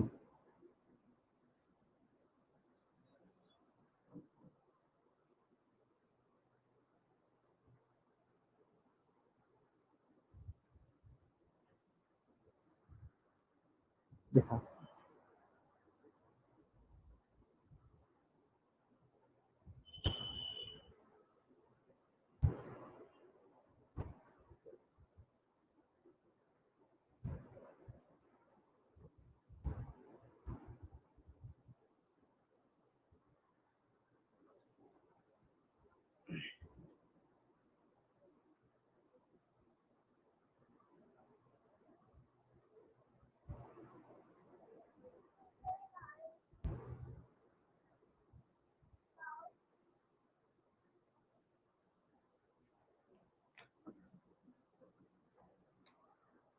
क्वेश्चन लिख लिए थे क्या कल?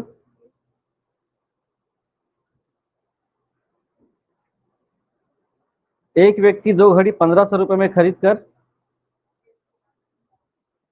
क्वेश्चन फिर से लिख देता हूं,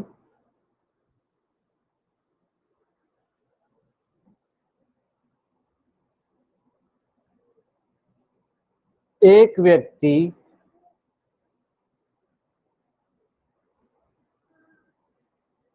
2 घड़ियां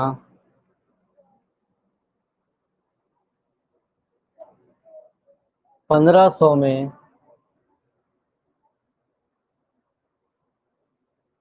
खरीद कर एक को 12% लाभ पर तथा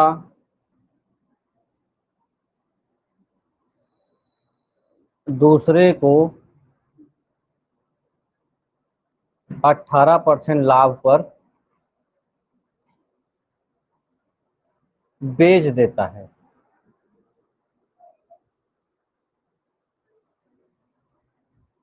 यदि उसे कुल 15% लाभ हुआ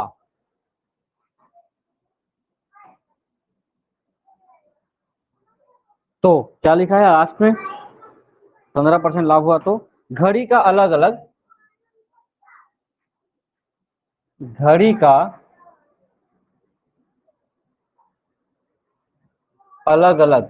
क्या मूल्य निकालना है, क्रय मूल्य निकालना है।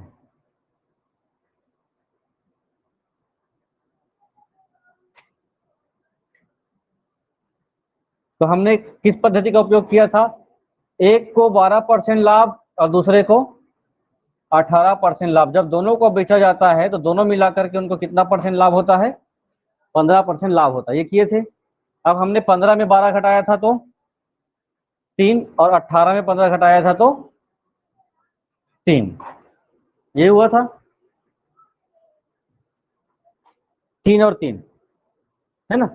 तो ये हो गया 3:3।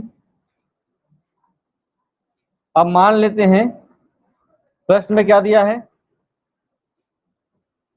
प्रश्न में दिया है कि घड़ी का रेट 1500 है, 1500 बराबर ये इसका क्रय मूल्य, इसका क्रय मूल्य, है ना। तो मान लेते हैं दोनों का क्रय मूल्य, एक 3x और 3x, कितना x हो गया, 6x। कटेगा क्या,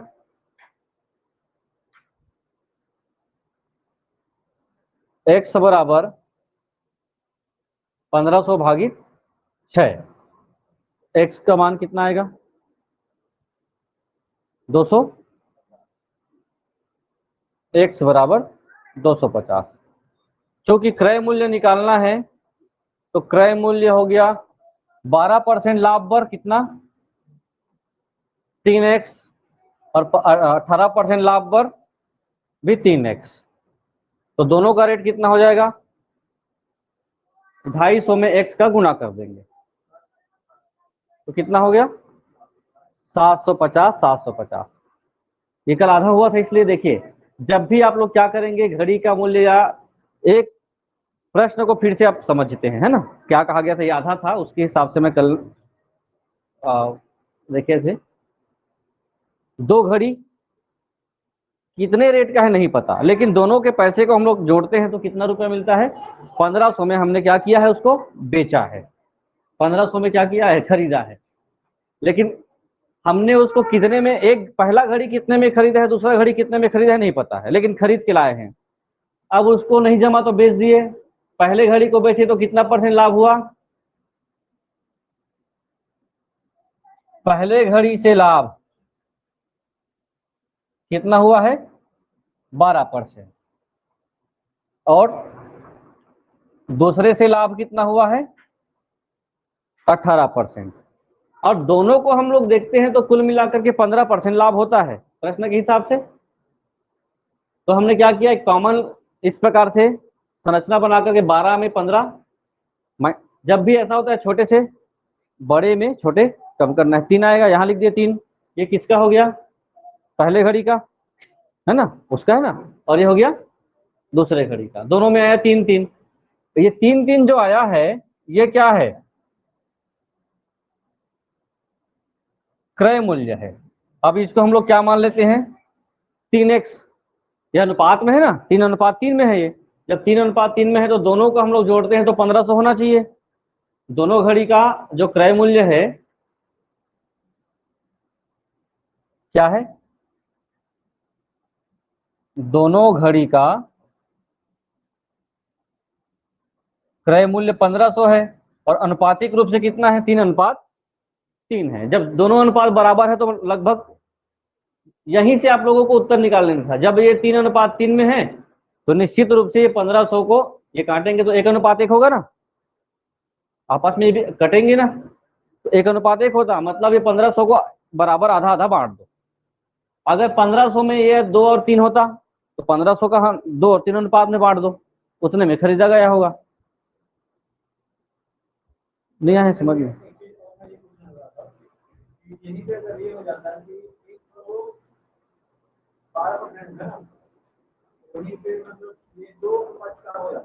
हम्म,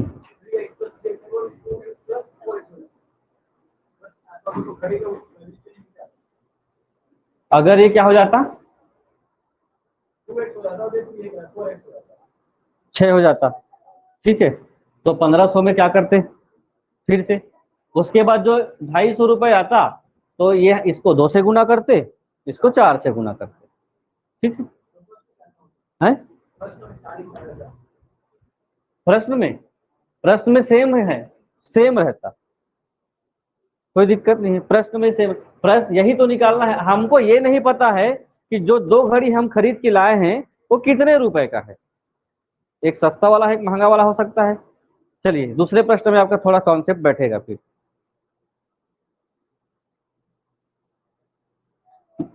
अगला लिखें क्वेश्चन, मोहन ने 18,000 रुपए में 2 स्कूटर खरीदा, सेकंड हैंड होगा। मोहन ने 18,000 में एक स्कूटर खरीदा, 18,000 है कि 1,80,000 है, 18,000 में 2 स्कूटर खरीदा, एक नहीं, 18,000 में 2 स्कूटर खरीदा, यहाँ पे सुधार लेंगे।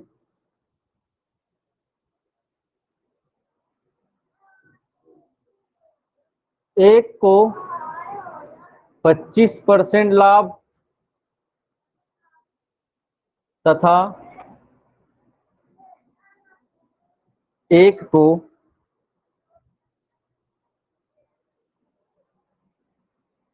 20% हानि में बेच दिया।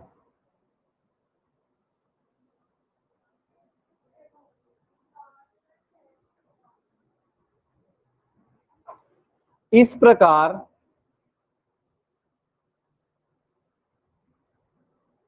उसे ना तो लाभ हुआ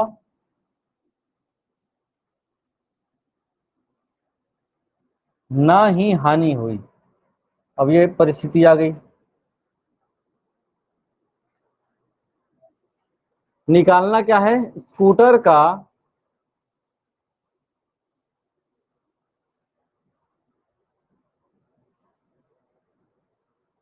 अलग अलग क्रय मूल्य।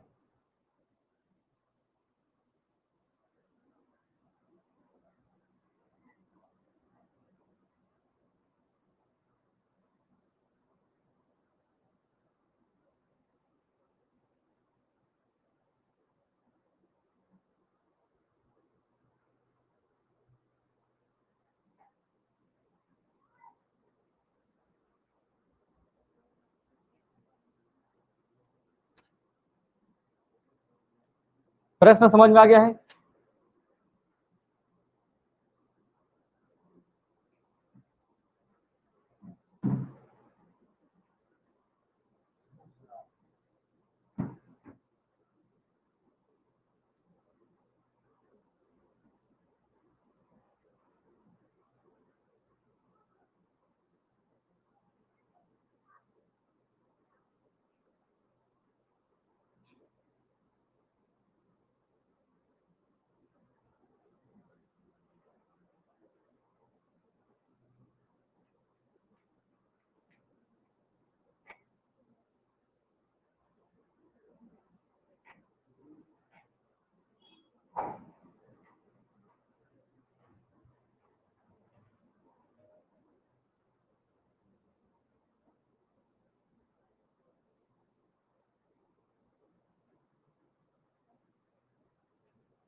कितना आया?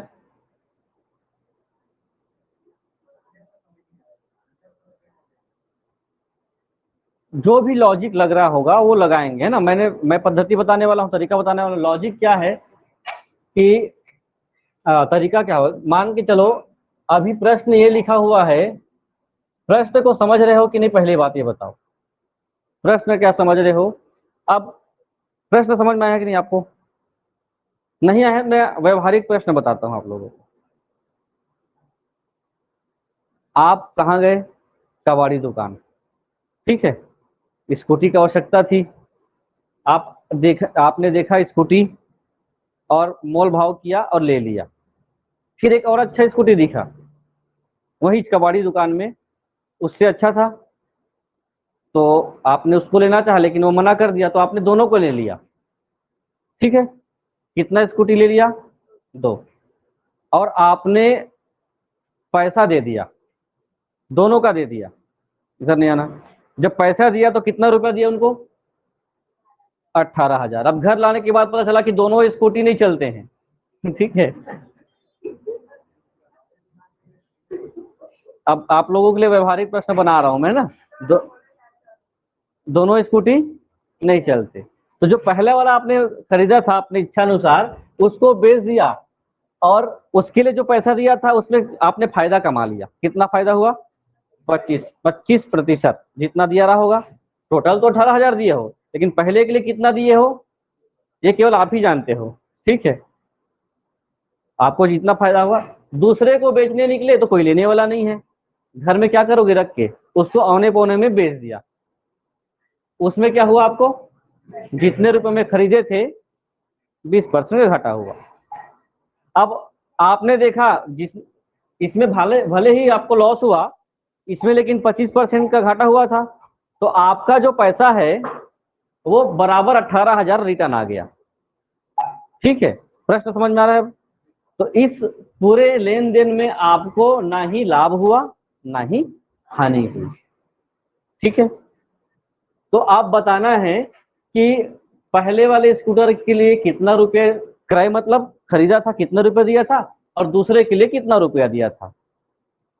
आप 9,000 तो नहीं कर सकते, है ना। कॉमन सेंस से 9,000, वो पहला आ गया तो आ गया था, है ना, आधा आधा। तो मान लेते हैं यहां पे लिखेंगे पहले स्कूटर से लाभ कितना परसेंट? 25%। उसके बाद हो गया दूसरे से हानि कितने परसेंट? 20%, ठीक है। दोनों के लिए हम लोग देखें तो 0% हो रहा है, ना ही फायदा ना ही हानि। अब इसको देखेंगे 25 में 0 घटाएंगे तो कितना आएगा?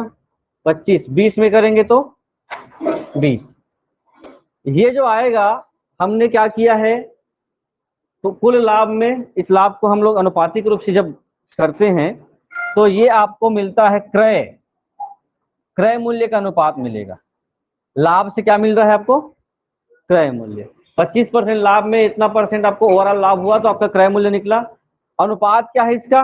25, और इसको हम लोग अनुपात करें तो 4:5। ये 4 से कट जाएगा, 5 चौक 20 और 5 पंचे 25, ठीक है। तो कितने अनुपात में आ गया ये? 4:5। तो पहले स्कूटर का क्रय मूल्य 4x, ठीक है। दूसरे स्कूटर का क्रय मूल्य 5x मान लेते हैं। जो भी इसमें मान आएगा उसको हम लोग किसमें कैलकुलेट करेंगे?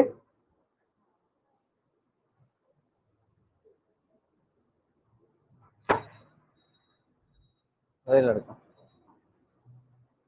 तो प्रश्न क्या लिखा है? दोनों का क्रय मूल्य, प्रश्न अनुसार दोनों का क्रय मूल्य कितने में खरीदा है? दोनों का क्रय मूल्य कितना हो जाता है? 18,000, जो किसके बराबर है? 4x को जोड़ेंगे और 5x को जोड़ेंगे उसके बराबर है, दोनों के क्रय मूल्य का योग है ये, ठीक है। तो ये हो गया 18,000 बराबर कितना x, 9x। तो x बराबर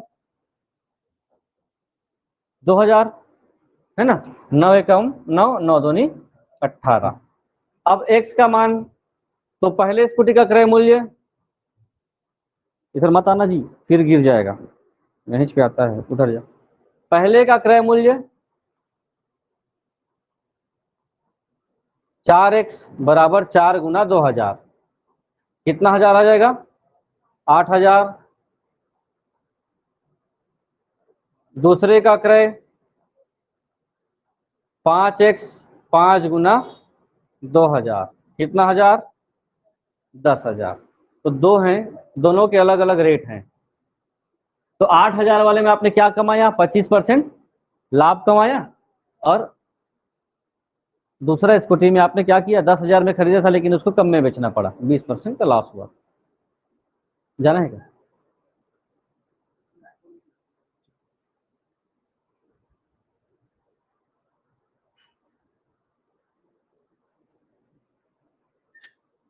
आगे देखें, और किसी को जाना है?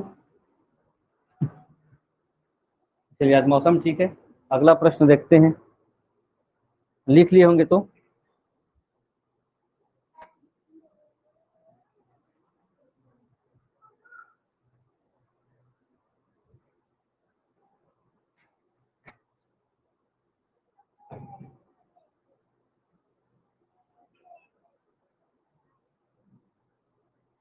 चलिए थोड़ा सा अलग है ना, प्रश्न को फिर से अलग से तरीके समझिएगा।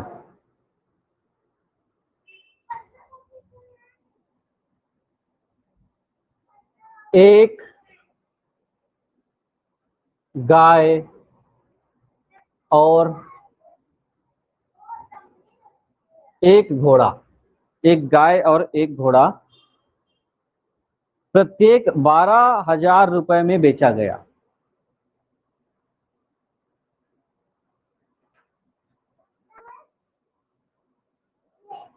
प्रत्येक 12,000 में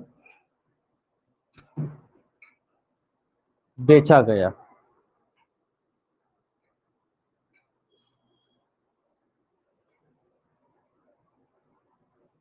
यदि गाय को 20% लाभ पर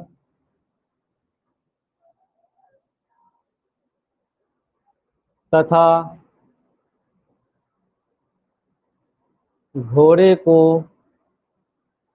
20% हानि पर बेचा गया,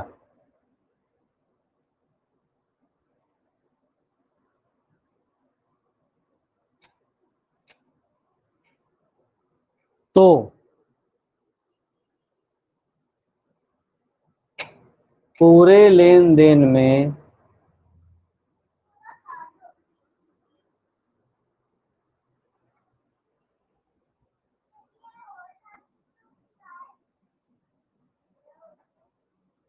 कितने रुपए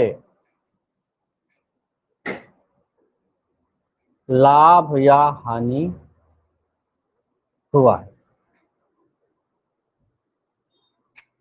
एक गाय और एक घोड़ा को हम लोगों ने क्या किया, बेचा। तो गाय को बेचने पर 20% क्या हुआ, फायदा हुआ, लाभ हुआ। लेकिन घोड़े को बेच दिए तो हमको क्या हो गया, हानि हो गई।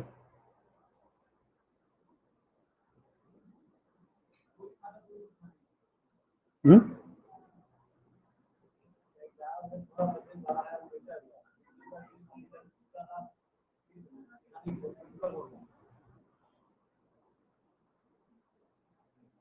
यही तो लाभ हानि का प्रश्न है।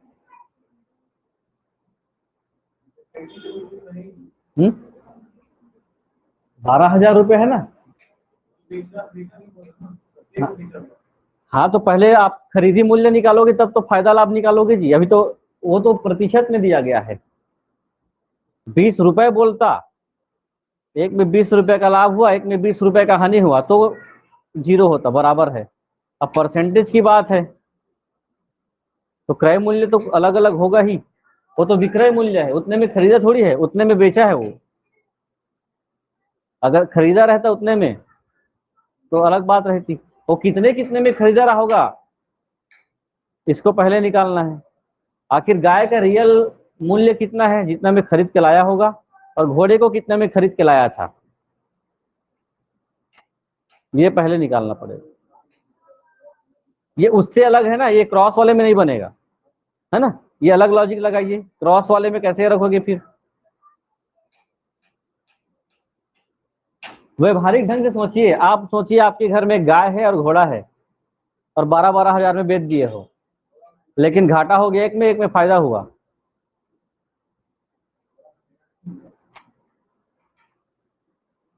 चलिए, फिर उसके बाद वैसे ही प्रश्न और दूंगा एक।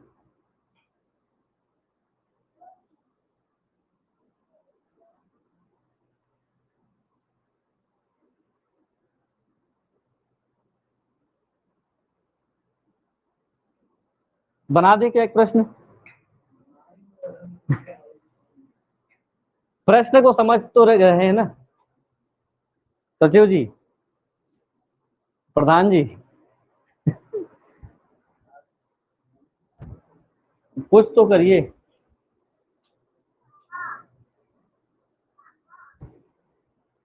चलिए, आप लोगों ने क्रय मूल्य निकालना सीख गया था। क्रय मूल्य कैसे निकालते हैं इसको देखेंगे। प्रश्न का मतलब है कि दोनों का जो विक्रय मूल्य अलग अलग है। हम पहले बात कर लेते हैं गाय के बारे में, है ना।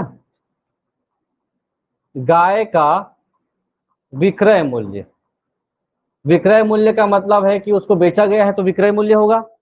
गाय को विक्रय मूल्य हो गया हो एसपी, सेलिंग प्राइस, कितना हो गया है 12,000। ठीक है, जब इसको 12,000 में बेचा गया है तो कितना प्रतिशत लाभ है, लाभ का प्रतिशत कितना है 20%। ठीक है, जब आपके पास लाभ का प्रतिशत दिया हो और विक्रय मूल्य दिया हो तो क्रय मूल्य निकाल सकते हैं। आखिर इस गाय को कितने में खरीदा गया रहा होगा, तो गाय का क्रय मूल्य कितना होगा। क्रय मूल्य निकालने के लिए क्या करते हैं, विक्रय मूल्य बटे 100 प्लस 20 गुना 100, 20% लाभ हो रहा है तो 20 जोड़ देंगे। ठीक है, तो ये कितना हो जाएगा 12,000 बटे 120 गुना 100। यहां से एक शून्य कट गया, यहां से एक शून्य कट गया, कितना हो गया,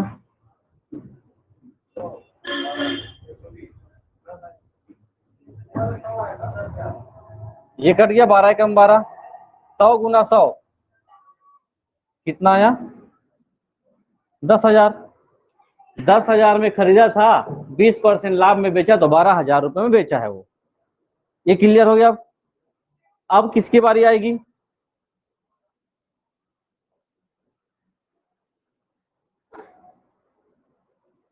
इधर मैं घोड़े का निकाल लेता हूं। घोड़े का, घोड़े को कितने में बेचा गया है 12,000 में ही इसको भी बेचा गया है, लेकिन जब इसको बेचा जाता है तो इसको लॉस हो जाता है कितना, हानि का परसेंट, इसमें भी 20% हानि।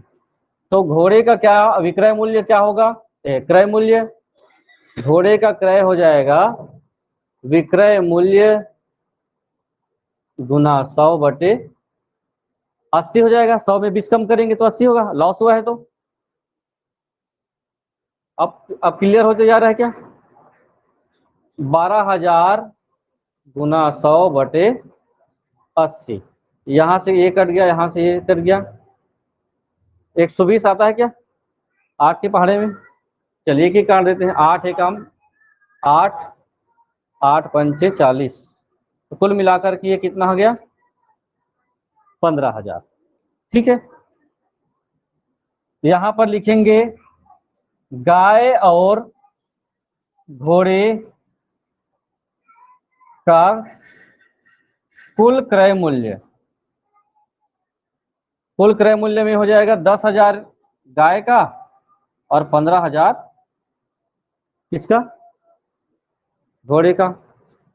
खरीदा कितने में था 25,000 में उसने क्रय किया है, खरीदा है। और बेचा कितने में है, एक को 12, एक को 12, 12 दूनी 24, है ना। कुल नुकसान क्यों, खरीदा 25,000 में है और 24,000 बेचा है, लॉस होगा कि फायदा होगा, लॉस होगा। इसका विक्रय मूल्य हो जाएगा प्रश्न के हिसाब से 12,000 प्लस 12,000, तो हानि बराबर हो जाएगा 25,000 माइनस 24,000। 1,000 की क्या हो गई, इसको हानि हुई है। अगर आप लोगों को प्रतिशत निकालने बोला जाए कि ये 1,000 रुपया में कितने प्रतिशत की हानि हुई है, तो हानि प्रतिशत निकालने के लिए क्या करते हैं, हानि बटे क्रय मूल्य गुना 100। हानि का सूत्र क्या है, चलिए यहीं पे आप लोगों को, क्योंकि अगला प्रश्न इसी से है। हानि तो हो गया इतना, अगर आप लोगों को एडिशनल पूछा जाए हानि प्रतिशत कितना हुआ, तो जब भी हानि का प्रतिशत निकालना होगा, जितना हानि हुआ है बटे क्रय मूल्य गुना 100।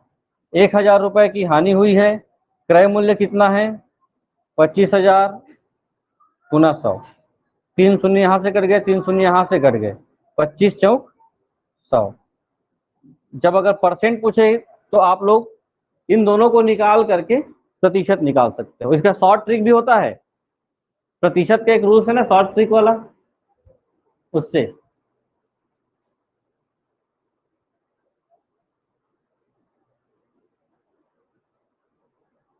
अगला प्रश्न देखें, हानि प्रतिशत याद रहेगा निकालने का तरीका।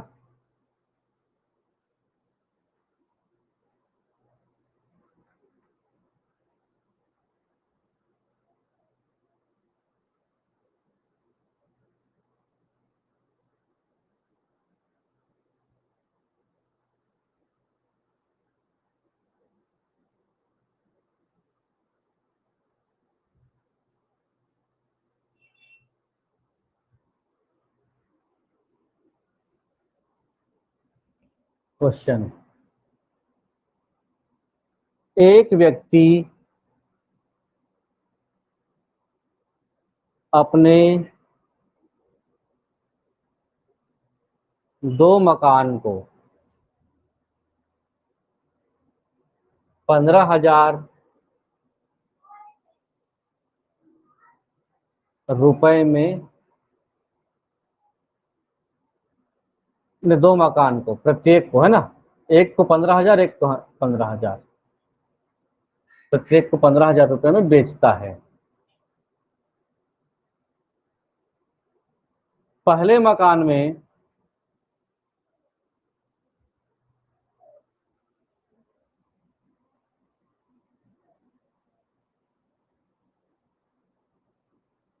उसे 6% लाभ होता है,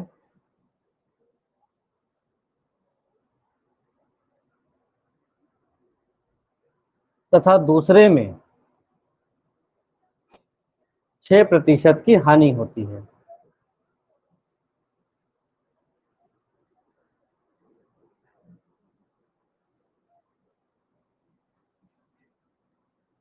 तो पूरे लेन देन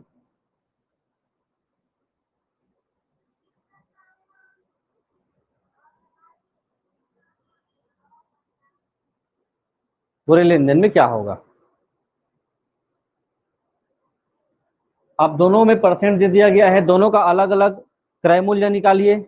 कुल मिलाकर के 30,000 रुपए का उन्होंने घर बेचा है ना। 6% लाभ में उसको कितना खरीदा था और 6% हानि में कितना खरीदा था, उसके अंतर को जोड़ेंगे।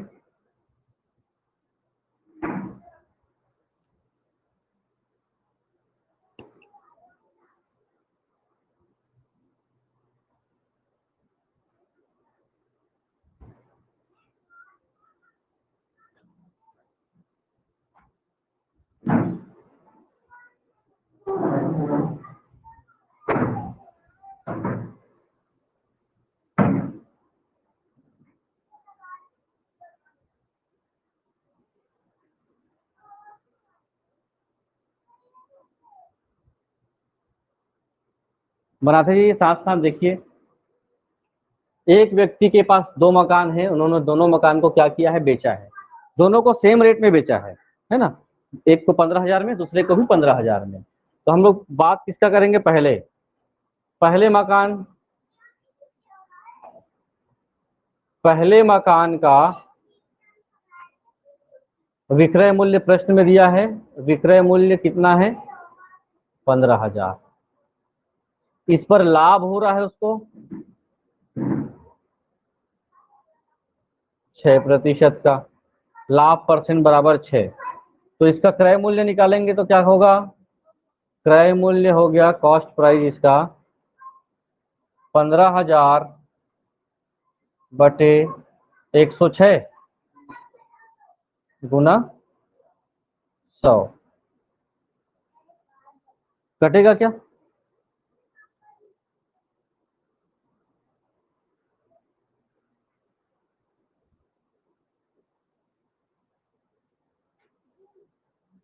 ये कितने में कट रहा है, देखिए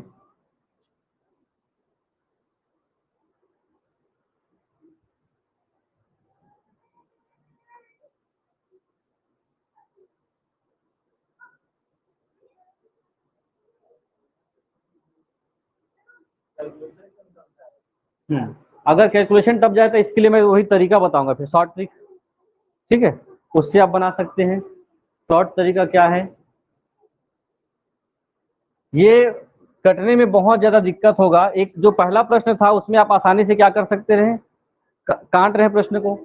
इसके लिए क्या है, प्रतिशत के फार्मूला के हिसाब से हम लोग बना लेते हैं, है ना। क्योंकि ये क्या हो जाएगा, कटने में बहुत सारी परेशानी होती, कैलकुलेटर का सहारा लेना पड़ सकता है, पॉइंट में आ सकता है कई बार। तो ये होता है, आप लोगों को पता होगा, प्रतिशत का होता है पहला परसेंट प्लस दूसरा परसेंट प्लस पहला परसेंट गुना दूसरा परसेंट बटे 100। ये एक तरीका है जो प्रतिशत का रूल्स होता है। और ऑप्शन ने प्रतिशत में दिया है ना, ऑप्शन ने आंकड़े नहीं दिए हैं, ऑप्शन ने दिया है प्रतिशत। ठीक है, ये तरीका इसके लिए ज्यादा कारगर ये होता है क्योंकि जब ऐसे आंकड़े आपको मिल जाते हैं, उसको भी शॉर्ट ट्रिक से ही बना सकते थे हम लोग, क्योंकि उसमें प्रतिशत भी था और नंबर भी थे। पहला में कितना प्रतिशत दिया है, 6%।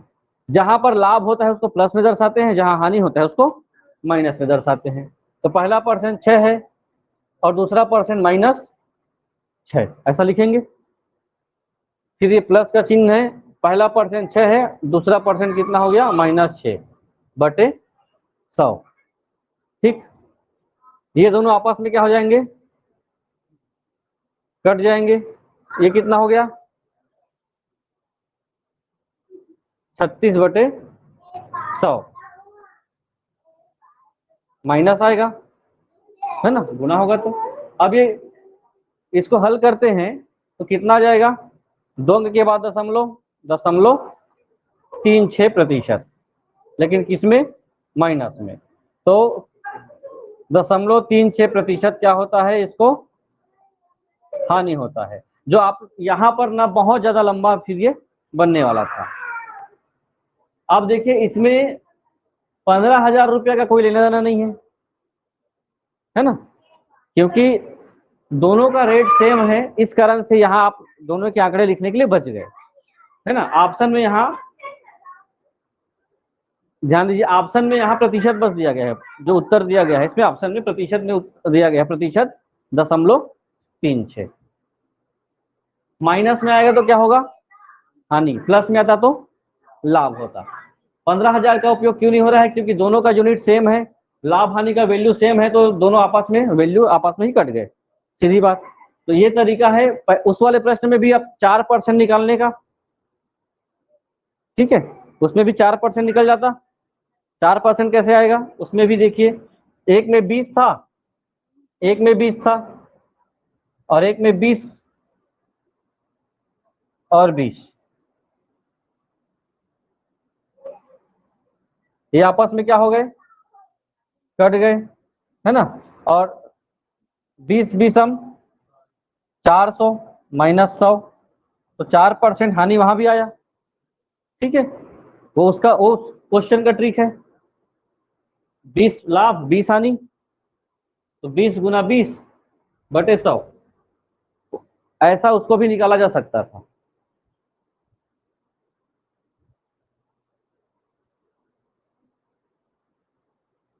अगर रुपए पूछता, इसमें अगर रुपए पूछ दिया है तो रुपए पूछने के लिए फिर कन्वर्ट करना पड़ेगा।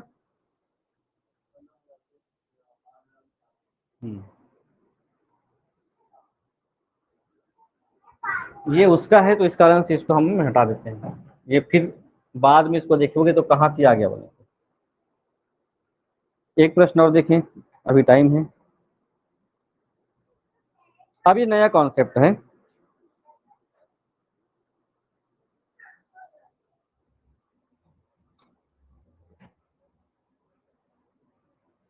किसी वस्तु को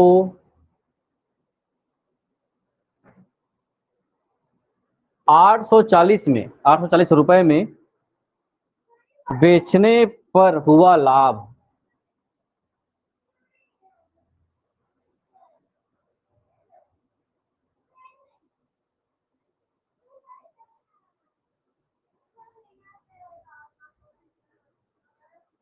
450 रुपए में बेचने पर हुई हानि।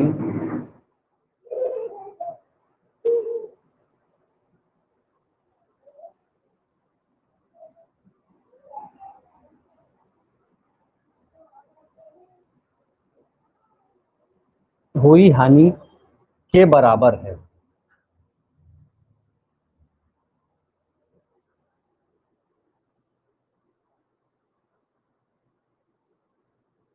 बराबर है नहीं, हानि से दोगुना है, ये प्रश्न बराबर नहीं है। हानि, इसको थोड़ा काट लेंगे ना, हानि से दोगुना है, बराबर है वाला ही प्रश्न है, इसको मैं बना देता हूं, से दोगुना है। तो वस्तु का क्रय मूल्य ज्ञात कीजिए। प्रश्न को समझेंगे पहले, उसके बाद कार्रवाई करेंगे। वस्तु का क्रय मूल्य क्वेश्चन मार्क। अब प्रश्न कैसे समझेंगे, आप एक वस्तु है, वस्तु एक ही है मान लो, है ना, इस वस्तु को जब आप बेचने जाते हो, है ना, तो कितने रुपए में बेचते हो, 840 रुपए में अगर बेच दिए, ठीक, वस्तु की कीमत मान लेते हैं एक्स है और इसको कितने में बेच दिए, 840 में बेच दिए, तो या जो एक्स छोड़िए, इसको एक्स से क्या करना है, 840 रुपए में जब कोई सामान को आप बेचते हो तो जो फायदा होता है, ठीक है, वो लाभ जो है 450 रुपए में बेचने पर जो हानि होती है उसके क्या है, जस्ट हानि से डबल है। लाभ क्या हो रहा है, डबल लाभ हो रहा है। प्रश्न थोड़ा सा समझिए,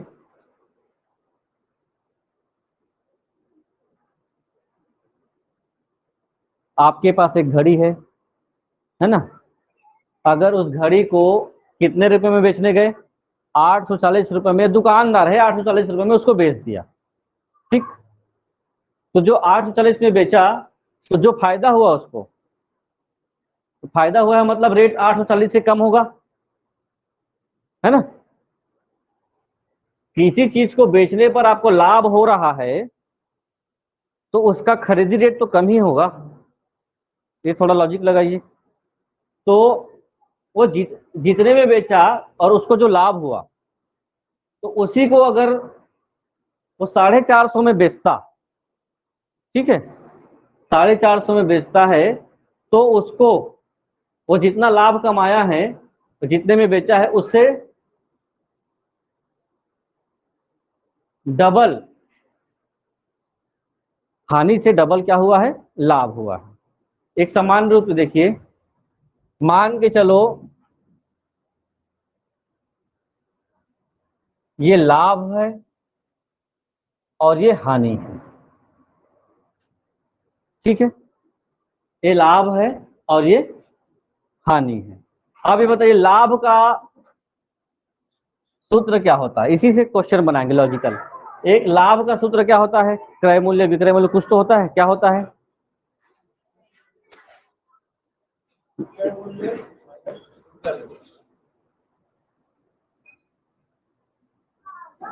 क्रय मूल्य माइनस विक्रय। ऐसा करेंगे तभी किसी व्यक्ति को क्या होगा? लाभ होगा। तो लाभ का सूत्र है बराबर, हानि का सूत्र क्या हो जाएगा? विक्रय माइनस क्रय मूल्य। ये क्लियर है कि नहीं बताइए पहले इतना। तो प्रश्न कहता है, अब देखिए पहले वस्तु के लिए हम लोग क्या रखेंगे? बेचा है मतलब विक्रय किया है। मान लेते हैं क्रय मूल्य को हम लोग क्या लिखते हैं? कॉस्ट प्राइस, सीपी लिख देते हैं। ठीक है, लिख देते हैं सीपी। विक्रय मूल्य प्रश्न के हिसाब से कितना रुपया है? 840। प्रश्न कहता है तो यहाँ पे लाभ हुआ है। दूसरा कंडीशन है 450 रुपये में बेचते हैं, तो यहाँ पर आपको क्या हुआ? हानि हुआ। और हानि कितना हुआ? 2 गुना हुआ है। किससे? इससे। तो इसका विक्रय हो गया 450 माइनस सीपी। ठीक है, और ये दोनों क्या है? आपस में बराबर की स्थिति चल रही है। तो सीपी माइनस 850 और इसका ये हो गया 450 और ये, तो सीपी माइनस 840 बराबर इसका गुना हो जाएगा 450 गुना हो जाएगा 900 माइनस 3 सीपी।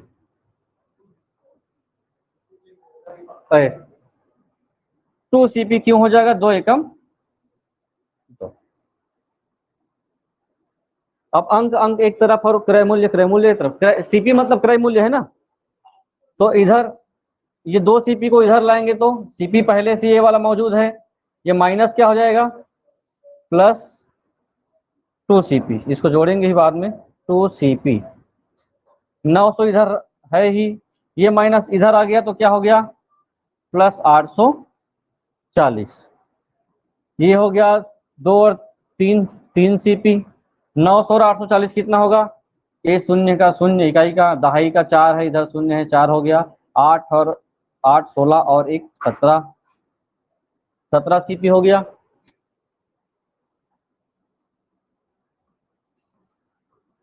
अब देखिए सीपी अर्थात क्रय मूल्य ही है। क्रय मूल्य मतलब सीपी हो गया। सीपी एक तरफ, 3 इधर चला जाएगा, 1740 बटे 3। ये कितने बार में जाएगा? कटेगा कि नहीं? नहीं कटेगा क्या? 3 पंचे 15 और ये 2 बच गया, 3 अट्ठे 24 कट गया 540। क्रय मूल्य क्या है?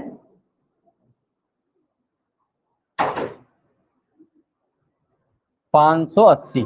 580 बेटा 580 रुपए में हमने क्या खरीदा? एक घड़ी खरीदा मान लो। अगर इसको हम लोग 840 रुपए में बेचते हैं तो जो लाभ होता है वो लाभ किसके बराबर है? अगर 450 रुपए में बेचते हैं तो उससे डबल हानि के बराबर है। डबल हानि के बराबर है। अब इसे सिंपल प्रश्न देता हूं, इसका और कोई तरीका, शॉर्ट ट्रिक। इसका प्रश्न एक और है।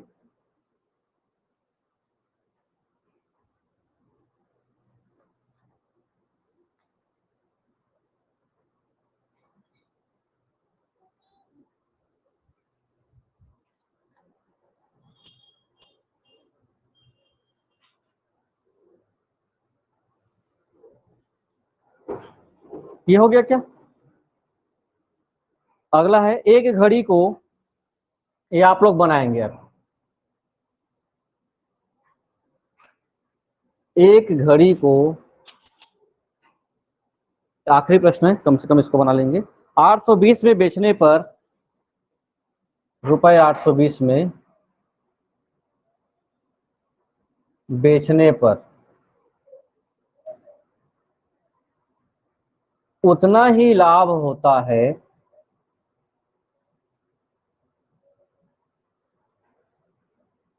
जितना कि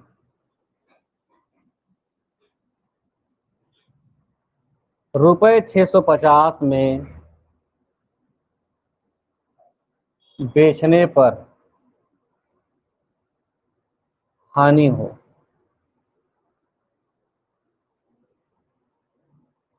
होती है। घड़ी का क्रय मूल्य, घड़ी का क्रय मूल्य क्या है?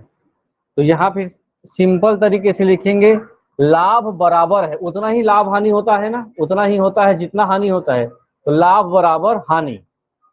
और लाभ का इधर सूत्र क्या हो गया?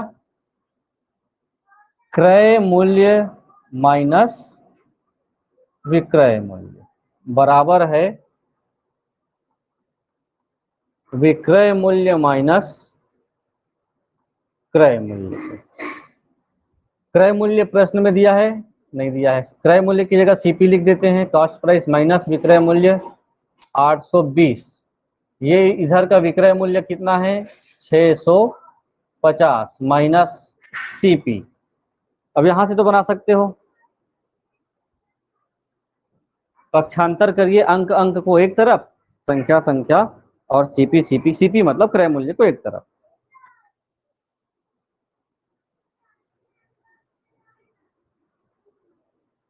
कर देते हैं।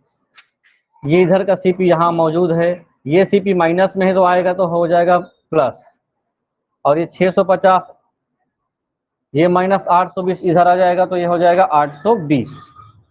दोनों मिला करके हो गए 2 सीपी। 650 और 820, इकाई इकाई का शून्य हो गया, 5 और 2 7 हो गया, 6 और 8 14 हो गया, 1470। तो सीपी मतलब क्रय मूल्य हो गया, क्रय मूल्य सीपी बराबर हो गया 1470/2, बराबर कितना आया है? 2 सत्ते 14, 2 या 6, 2 पंचे 10, 735 रुपए का है वो क्रय मूल्य। ठीक है, अगर ये बनाता और उसको बनाने बोलता तो कंफ्यूज हो जाते है ना। ठीक है, कल देखते हैं आगे।